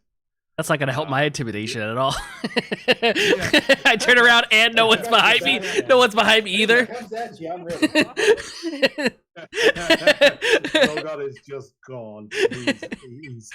He's kind of skirting in between the different railings, going along the shelves, kind of back to back to the different bits of the wall and the shelving, and slipping around the corner, making his way. Logan, with that, you're able to make up a little bit of distance on this movement. You can see a bit of blue kind of making its way through the clothing. Okay, there's a little bit of blue every so often that you see in amongst these relatively bland clothes. Okay, going to come back to you in 1 second. Tell, full on looking down into the hole. Yeah, more concerned with what might be down in the basement area than anything else. What do you want to do? Is there a ladder or anything? Stairs? Yes, but there's only maybe 6 or 7 steps. It's not actually that high. Okay. And the sort of steps that kind of bend around the corner. Oh, okay. Which goes down to a basement area. So I'll stealth sneak down the stairs. Stealth is a wonderful new word that should be used. I am officially going to stealth the situation. Yeah. Okay. Cool. Different action, so a different roll for stealth. Okay.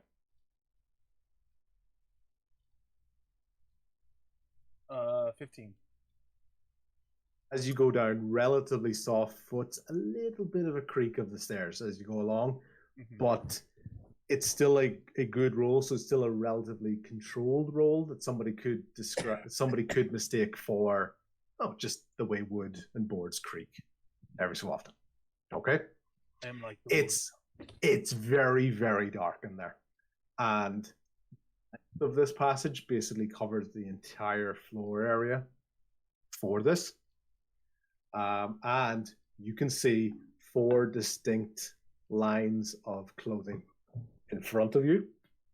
Oh, yippee. Towards a wall. So there's very little you can see, very dark, basically these kind of mini passageways in front of you.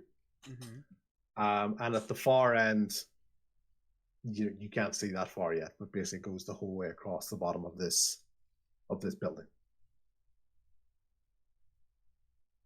You okay down there? I'm just kind of leaning over and seeing. She says non-stealthily. Yeah.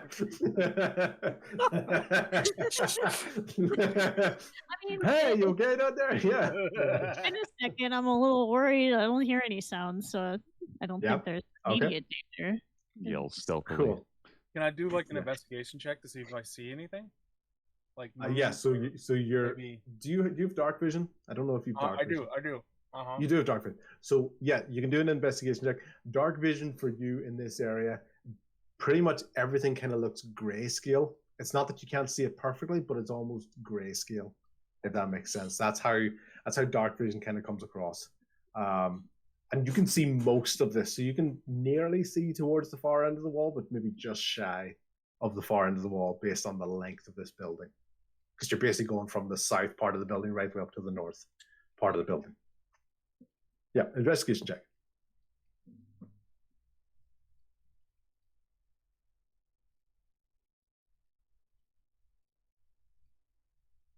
All right, your roll for investigation? Yeah, 14. Okay, cool.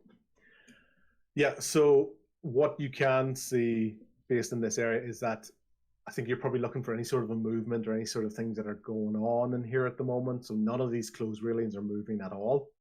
All you can really see is a little bit of dust above you from where the kind of floorboards and where Rian was walking. So a little bit of dust falling down.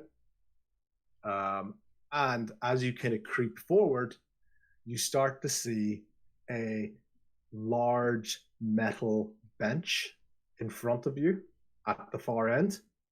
And there are 3 boxes to the side of this bench. Interesting. If anything, even in the grayscale, there's a little bit of sparkle catching your eye or into the room. Take me to the sparkle. Get to the sparkle. As you're making your way towards the sparkle, Logan is creeping up on the thing in blue. Tommy, still believing that Logan is behind him, is courageously standing at the top of the stairs. So I'm gonna like look and see that Logan is like gone, and I am full just yelling to everybody that there's something up here. I think it got Logan. I don't know. Okay, very good. Okay, Logan still in complete stealth. Do you support Tommy's story, or do you give away your position? No, I stay completely silent, just peering between some items of clothing, watching this blue light. Can I do a investigation or perception check to try to figure out what this is? Yeah, absolutely. Tommy, you're freaking out at the moment. As far as you're concerned, this thing got Tommy. This thing got Logan. He hasn't given any indication. You are just panicking up there. I'm gonna ready an action to shoot my gun if I don't hear from Logan in the next like 30 seconds. Yep, fantastic. Logan, Tommy has no idea where you are. So all you can kind of see is like you can hear him taking out the gun. You have no idea if he's just going to start blind firing. Okay, but so it's not a blue light in front of you. It's basically like a blue bit of material that you're seeing in front of you. Okay. What do? Can I investigate or do perception and try to figure out what it is? Yep, absolutely. Go for it. Which one? Investigation or perception? Whichever one you're higher with, and that'll sort of tell me which one it was, and then that'll give me the sort of information. All right. That you Well, I picked up. rolled a 19 in perception. Okay, perception. Fantastic. So this is you kind of getting a feeling of what's going on and what you anticipate to be happening in the situation, as opposed to sort of facts and figures. Okay.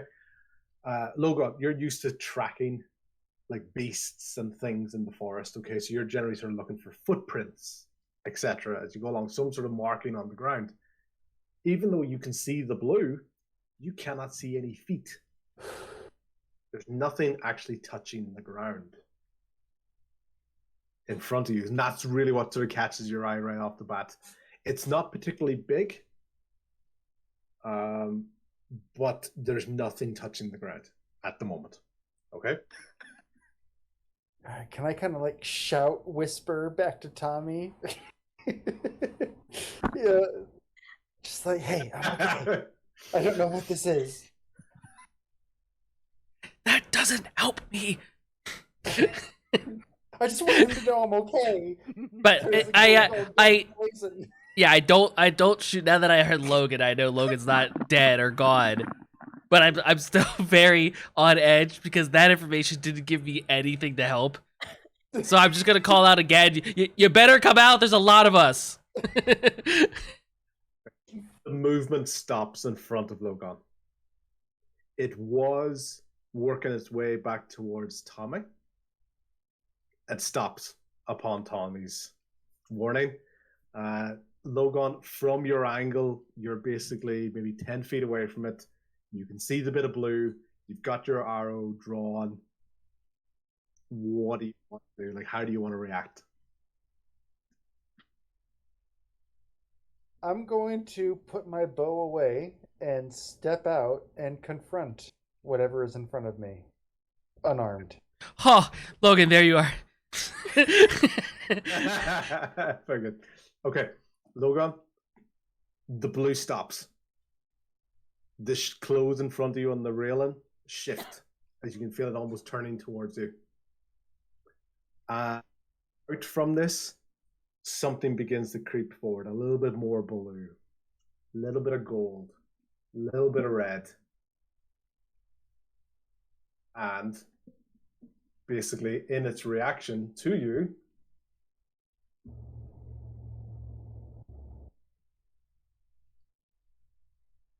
I knew there was going to be one. this steps forward. Oh.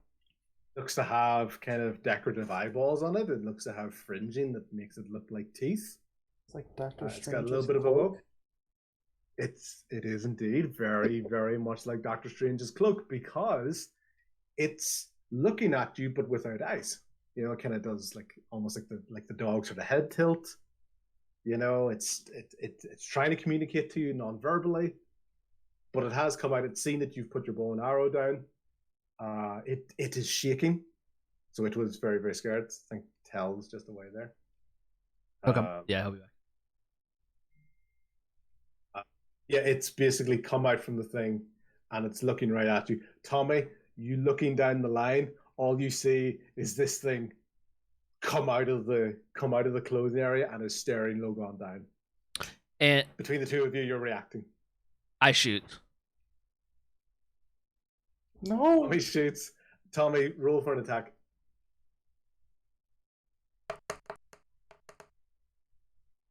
Nine. To hit. Hit. You miss. Really, really close, but you do miss. This thing instantly looks towards you, and it looks back at Logan, and it's shaking like a leaf and starts flying towards the far end of the warehouse, away from Tommy. Basically, there's that window that we told you about earlier on. It's just floating through the air, and it's flying towards that window. Logan puts his hand up towards Tommy and yells, "Stop! Don't shoot at it. I think it's friendly." I didn't know. Yep. Logan, you've got one last chance to stop this thing, but it is flying towards the window. It's heard you shout something at this thing that shot at him. As far as it's concerned, you two are together. Even though you put down your bow, it's making a shot for the window. What do you want to do? I don't know if I can stop it. I don't want to run after it. That's just going to scare it away even more. I let it go. Okay. And it gets to the end of the hallway, shoots out through the window, and scuttles off. Claude, you hear a bit of a ruckus, and you see that someone must have thrown out a random blue piece of cloth. And as far as you're concerned, the wind seems to have caught it in a really strange way, and it kind of goes around the far end of the building and out of your sight. Okay. Bodok, it was at the opposite side of the building to you, so you're still playing away with Tobin. You heard a bit of a ruckus, but not the side of the building that the cloak came out of. So by ruckus, you mean gunshot? Yes, I do indeed. Very, very, very, very true. You can run in if you want. Claude, you can run in as well. Claude pokes his head in the door. Everybody alive? That you should. This thing was scary. It was like it was gonna eat Logan. I saved him. It was pretty cool. He's being overdramatic. I think it's friendly. Claude just nods his head knowingly. Did I see the clothing go by? No, Okay. far corner of the building and went around the other side. So you've no idea what happened. I just heard the gunshot as well, I think. And Yeah. I'm just going to tell there's some stuff going on up here. I don't know what you're doing, but I'm gonna we run might want inside to too. get out. There's I'm gonna a run in. sparkly box over here. What? What a great response. He's mesmerized by the box. Tommy, are you good over there? I'm like trying to. My attention's. There's so many things happening right now. I can't figure out. Logan, is everything okay? you're with you? welcome. I might go help you. You shot something? I don't know. Are they good? Pretty good. Turn to Tell. In the dark vision. There's no light around you at the moment. You see a large metal contraption in front of you. It looks like a workbench and some extra framing around that. There's lots of levers and pulleys and things as it goes along. It looks massive for you. You know, it looks like, levers are at unusually high levels, and even if you tried to look at it, they look really heavy and it would take like a lot of strength to actually move stuff in it. And you see 3 boxes either to the side of this, 2 to the left, 1 to the right. And there's the sparkle coming from these boxes. What do you want to do? So if Rian's close in earshot, do you have dark vision, Rian? No. Okay. I tell her about the box, and then I say I can Do you want to find out what's in this? I can help guide you before I open it. If not, Is it too big to bring up here? Like, that's a good question. No, it looks like kind of, let's just call them like chests, kind of like almost like big sort of wooden baskets. So yeah, you could. In terms of the size, obviously you don't know what weight they are at the moment, but in terms of size, yeah, you could probably hold one. So, can I try and pick it up? One do you want to pick up? The one on the right, or one of the two on the left? I'm gonna do the one on the right. It's very heavy. No, It does budge, but it is heavy. I can't move it. okay, is there a candle around up here? What is lighting us up in this? In a building full of clothing, there are no naked flames.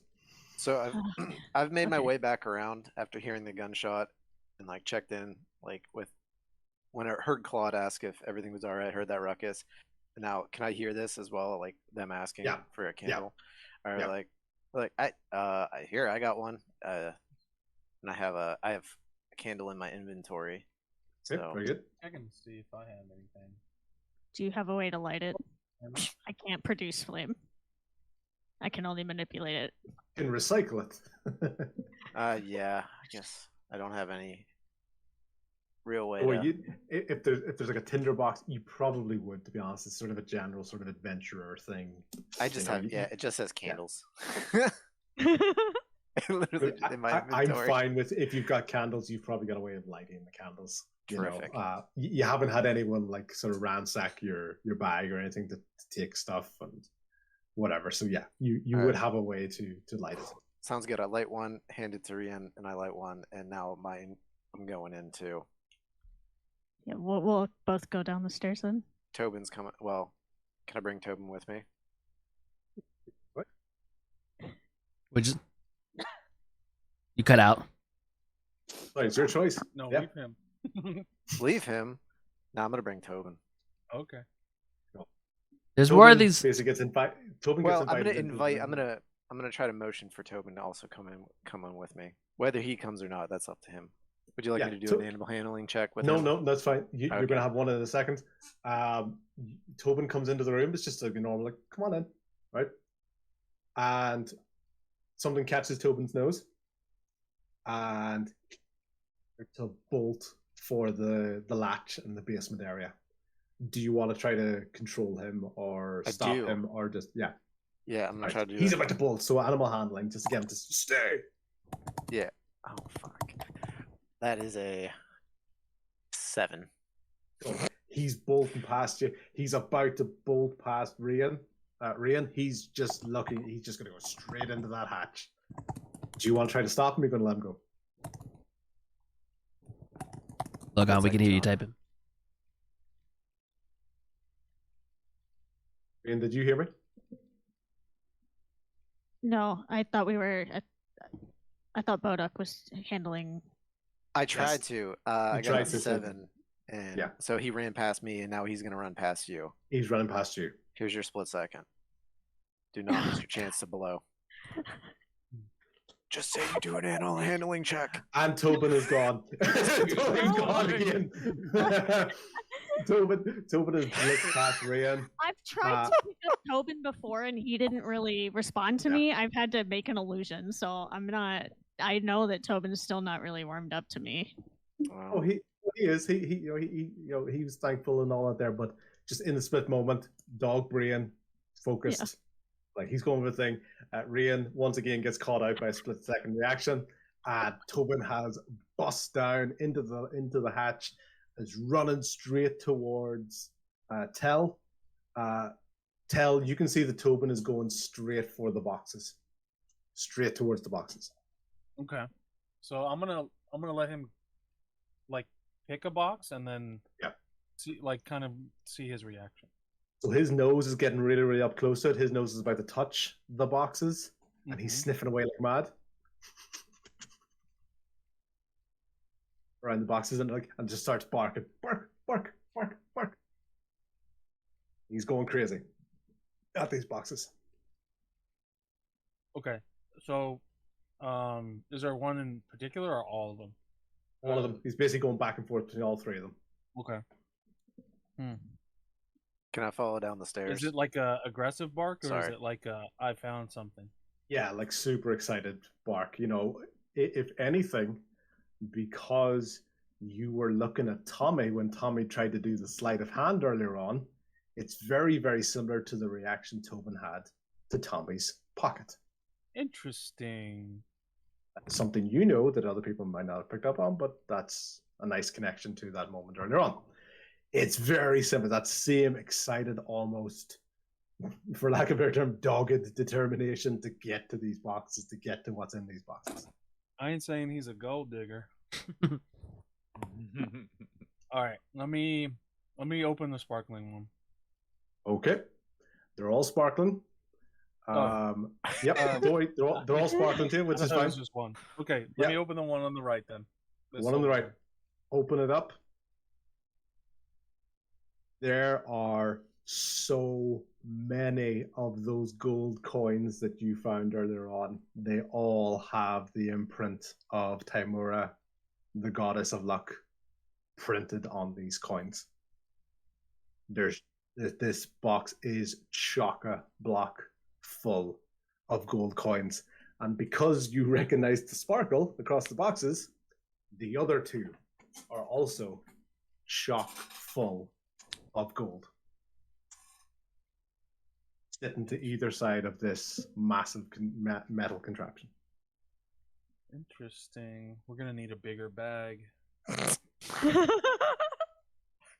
No one tell Tommy about this. Yeah, I was getting ready to say, everybody get in here but Tommy. Tommy's like coming from the top floor down and is basically saying, you know, there's more of these shape-changing shits around here. I saved Logan. It was pretty awesome. But it doesn't see anybody down here other than Claude, who's like, wait, Claude and Bodok are still around that doorway, right? Bodok had said he was making his way towards. I was trying to. Yeah, I wanted to go down there. Okay, that Tommy's just kind of coming down the stairs and only sees Claude, sees the open hatch, but doesn't know what it is. So, Logan, you're still upstairs. You had the moment where you let the cloak go away. Tommy's coming downstairs. Are you following him? No, I'm running towards the window to see where the cloak went out of. I want to know where it went. Is it still out there? Can I see it? It's shot like around to the left as you're looking at the window. It's shot to the left. So if you're looking at the picture of the building here, it came out this window. I'm gonna see if I can zoom that in a wee bit more. Well, shot out this window. Immediately went around this side. And no one has seen it since. Claude, you were around about here, sort of town square area, watching out for the pathway. So you saw it go around that corner, but that was a couple of minutes ago now. And Bodok was at the front here with Tobin. So, no, Logan, you can't see the thing. You saw it go out and go to the left. But can I jump out the window and try to find it? Yes. Yes. Absolutely can jump out the 2-story window. Hey, I'm a ranger. I got this. He's a nimble elf. Okay, cool. Cool. So you just jump out the window. Yeah. Can you roll? I don't know what the hell you want to do. Do you want to do? Is this an athletics check for you or acrobatics? Whichever one's better. Acrobatics. Okay. You acrobatically jump out the window. 15. Okay, fantastic. You do jump out. You hit the ground. You do that sort of combat roll, and look around and rush around the corner. You can't see the cloak anymore. It's gone. It was like a good minute, 2 minutes ago. At the speed it was going, you don't know where it is. Tommy! You're welcome. What do you have to shoot? Nope. Everybody was either downstairs at the doorway, so nobody saw Logan jump through the window. And Tommy has no idea why Logan's voice sounds really quite far away now. What? Yeah. Perfect. Okay. In that moment, just as Tell basically is there. So Tell's basically at the boxes. He's seeing that there's all of these gold coins. All of these gold coins have Timura, the goddess of luck, printed onto the coins. Tobin is going nuts, smelling at these things, similar to the way that he was whenever Tommy had in his pocket. He's going, pretty frantic with this at the moment. If Tell is back at the moment. Yep. Cool.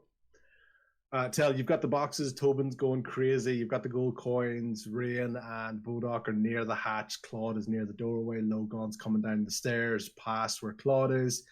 You don't know where Logon is at the moment. What do you want to do? So I Anybody? want to keep. Or Tell. Oh, go All ahead. right, Tell. Sorry. So I'm gonna reach out to Rian, tell her that what's down here, and then I want Bo to come down here, but I want Tommy to stay up there. So maybe I can say we're having like an Alcoholics Anonymous meeting down here and call everybody in. Boring. Gosh. Okay, fantastic.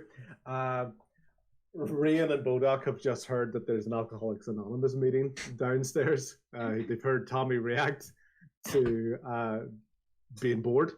Are you confused? Do you understand the hint? What's happening? I'm very confused by that, but I'm gonna follow Tobin, so I'm still gonna go down there. I Okay. pick up on it just because I'm already Yeah. Tommyisms are real. Yeah, And you're going already downstairs. dismissive of sort of Tommy stuff, and that's fine. Yeah, Yeah. it's okay. Cool. Okay, so you both go downstairs. Tobin's going crazy. There's no light. Well, there's actually is light at the moment because Bodok's got his lit candle. Yep. And I gave I one have to a candle Rian as too. well. Right? So you guys can kind of see normally, maybe about sort of 5-10 feet in front of you, but after that, it's still very, very dark for you guys. Bodok, you don't have dark vision. Is that true? No, Or do you? yeah, I do not. You don't. Cool. So you guys can't see Tell. You can't see Tobin. They're making sounds at the back. You're in this very, very dark spot. The only light you can see at the moment is from behind you, from the hatch, and the candles. So you're only kind of seeing 10 feet in front of you. So you're kind of okay, wherever. You can maybe see the start of the clothing rails, but you can't see anything past that further. So Yeah. Let me help real quick.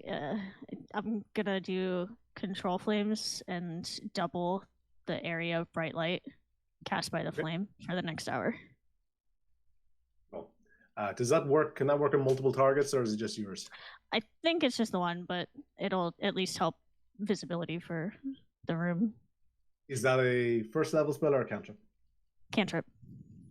Just for the tracking that as we go along. Cool. Your candle now is a lot brighter. Bodok's benefiting as well from the brightness of your candle, both being there. You can see about, say, 15, 20 feet in front of you. It's still dark at the end. You still haven't quite reached where Tell is, just because of the length of the building. But at least you're a bit more confident that you can see the railings of the clothing. You can see the pathways. You know where the sound is coming from. You can obviously hear Tobin. Tobin's going basically nuts down there, but like excited nuts. It's not like a worried panic or in any sort of pain.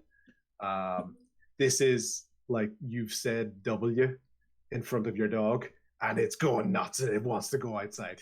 It's like, do you want to go for a W? And it's going crazy. Yeah. So yeah, that's kind of what you're at the moment. So yeah, you guys just going to make your way forward from there?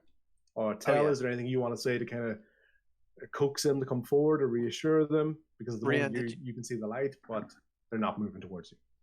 Rian, did you say that out loud? Were you like, here, let me try something, and then you did it? Or did you just do it? Yeah, I just let me give us some extra light. Okay, good, because I was going to be like, "Whoa." Anyway, so yeah, it's like, all right. I'm going to start Yeah, making but my it's a way good forward. candle. Did you say you could see like the chains of pulleys and stuff is it only in the back? Yeah, it's only at the back. So the pulley's in that big, large metal mechanism at the end is where Tell and Tobin are at the moment. So Yeah. these boxes either side of this large machine.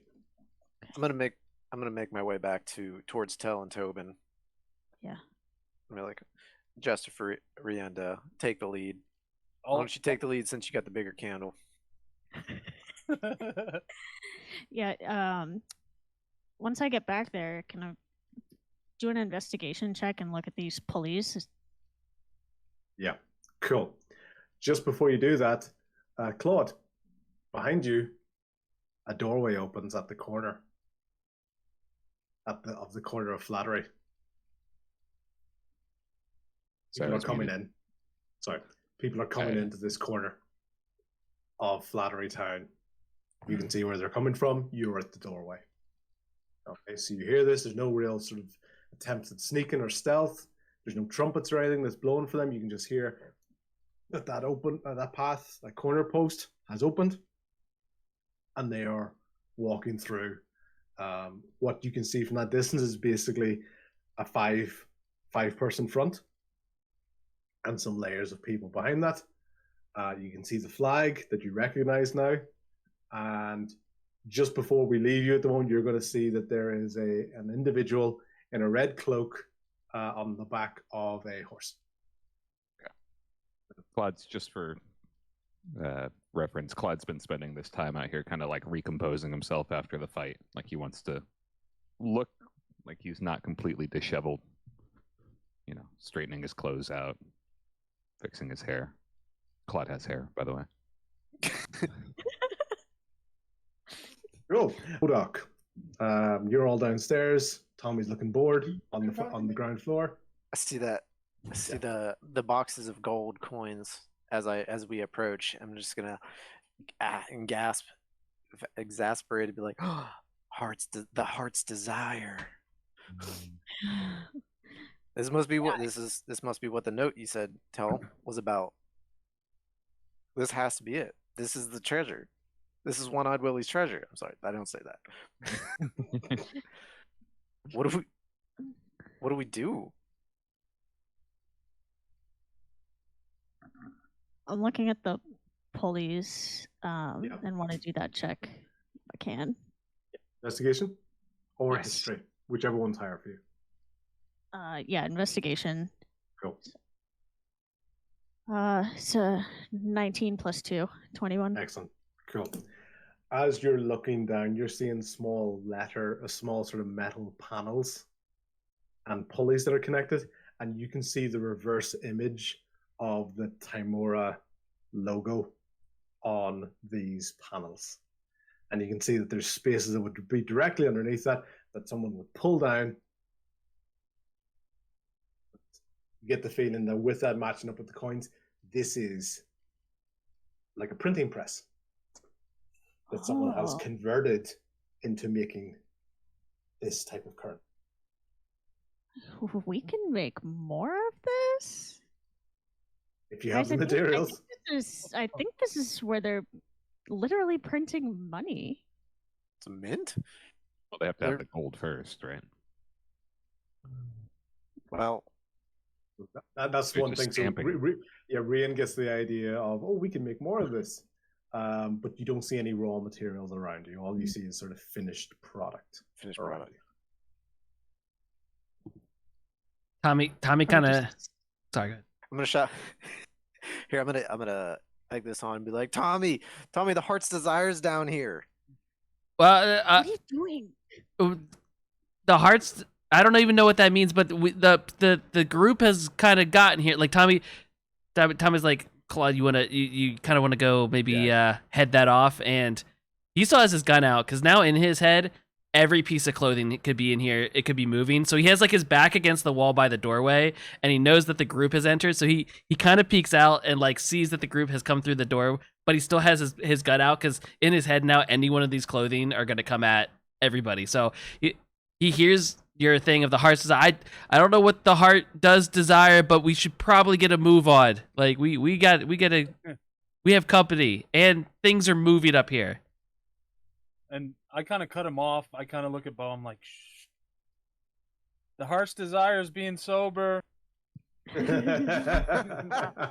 Boring. Very good. Take a D6 inspiration there for me, please. It was a very quick reaction. Very good. Love that. Okay, cool. So Rian, you've got the idea that this is like a printing press that has been sort of, as you can, even for you're standing there beside it, like pulleys they're really high up for you. Like it'd be really hard for you to actually work this.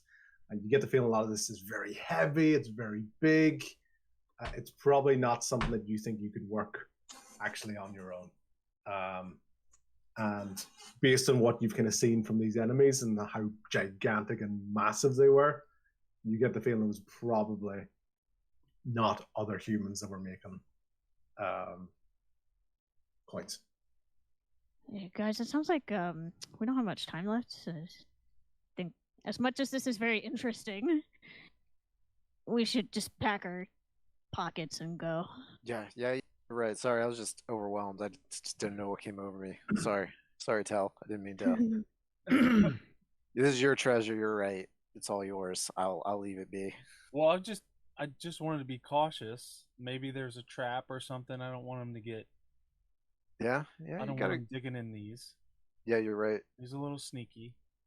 So Figure what it you out, do, what you do see in there as well on the side of the contraption, there's almost like a small tally of numbers on the side that gives you an idea of what's been made so far.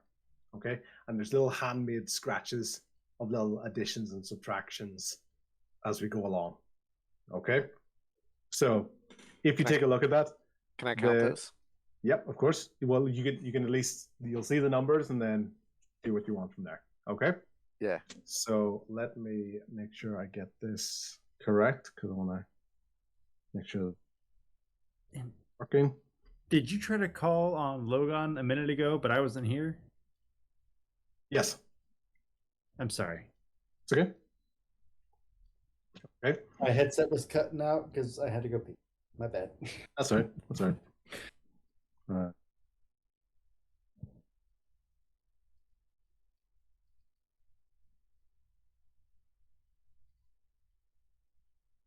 Yeah. Okay. So, Bodok, you're looking at the numbers.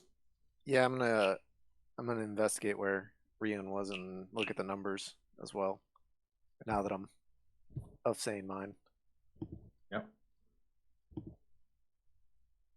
So, you're going to see the numbers. Box A, 239. Box B, 353.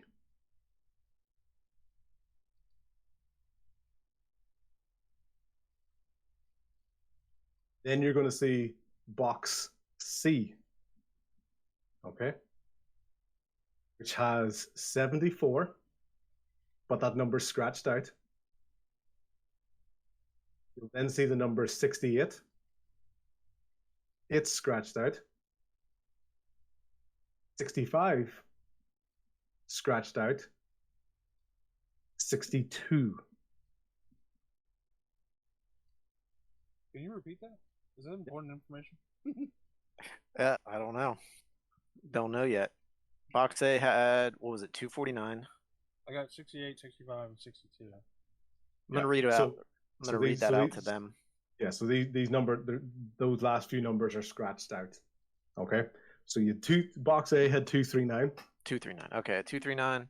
Yeah. 353. 353. Yeah. All right. And then box C had 74, but the number 74 is scratched out.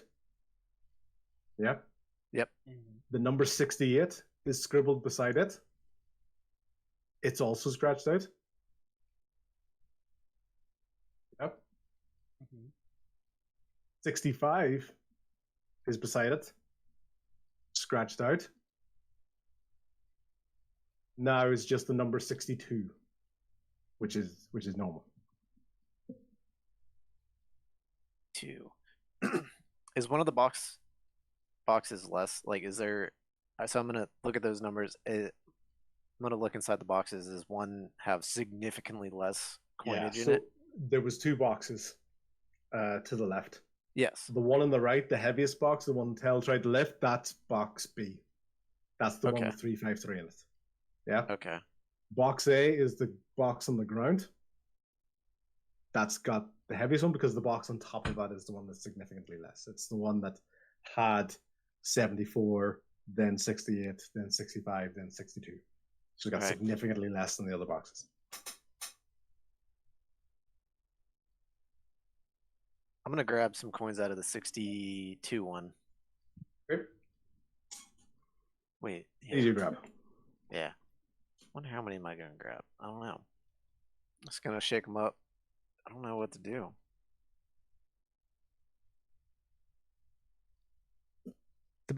We should probably get going. Claude, the approaching group is about halfway to you. The guy on the horse you're starting to recognize. Okay, Clyde pokes his head inside one more time and says, "Hey, company's arrived," and then he'll hail the visitors. He'll kind of wave. Yep. Okay. Hmm. The group Just is gonna making swipe a its handful way. of coins and go. Yeah. Yeah, okay. Tell me what a handful of coins is. A handful of coins, I'm going to say, if you're doing it Like quickly, I'm going to 10? say you can roll a d20. And whatever number you get is what you grab quickly, because you're not actively trying to one by one grab. You're just looking to snatch. I get 5. Get 5 coins. Cool. You grab 5 coins and you go. Yep. Yep. Cool. Bodak. Yeah. I'm gonna. You know what? I'm gonna follow. You're Yeah. gonna I'm gonna snatch grab. the gold coins. You're gonna take a certain number. I'm just gonna take one. Just gonna take You're one. gonna take one. Okay, fantastic. Tell. I don't want to take any. It seems fishy. Okay. Cool. Very ahead. good. Okay, so And then we're on there. I'm gonna head Cool. back up. You're gonna head back up, and so you're coming out of the hatch. Tobin does not want to leave these boxes. He is going crazy at these boxes. Like, he is super excited. He's almost like kind of got his paws up, and he's almost trying to stick his head into the box at the top that has the least number of coins. And he's almost trying to grab at these things. I'm gonna. Can I go back down? And if he's, I'm gonna dig around in the one that he's Okay. most. So you dig around, and it's just gold coins. It's just more of gold them. It's just the fact that it's these particular coins that he is like looking at. Like, Yeah. you could tell from earlier. You remembered from early on. You tried to play with a coin that you had. Yeah. You didn't seem to be that excited. These ones, he's like. Can I just bait him? Can I try to like bait him up with the one that I have? Yeah, you can do. And he's trusting you. You were playing with a coin earlier on. He likes you. And he's just following your one coin up and out of the basement. All right. Okay. Cool. When we get As to you the all, top- yeah, sorry. I'm gonna As you get to the thing, so Tommy's up there. Tommy's just seeing Rian go past, Tell go past, Bodak go past. Got anything good? Nothing. Tell. Just some good fellowship down there. Nothing you'd be interested in, Tommy. Okay. Okay. As you basically go towards the way, Claude, you've really kind of taken the time, and almost, if anything, you're sort of dusting yourself off and you're getting yourself looking quite proper. Yep. As you get there, the first line of 5 just now that haven't really intimidated you because you are aware of this group, they step in front of you. Okay? There's 5 behind them, 5 behind them, 5 behind them, 5 behind them. And on the last moment of today's session, this group open up, they split out, and the man on the horse steps off, walks right up towards you as a younger individual, steps off the horse, walks straight up to Claude and just goes, "Hello, brother," and gives him a massive hug. And that's today's session. Brother! Yeah. Nice. So, Yes. one thing I didn't have copied, but that's it. Yeah. It's So all right. the group has arrived in Flattery. This party, this group has stepped off, and this handsome young individual, also with the monogrammed MM on his coat, which is not in that picture, walks straight up to Claude, and an instant big, massive hug. Hello, brother. Session today. Awesome. I'm excited. Beautiful.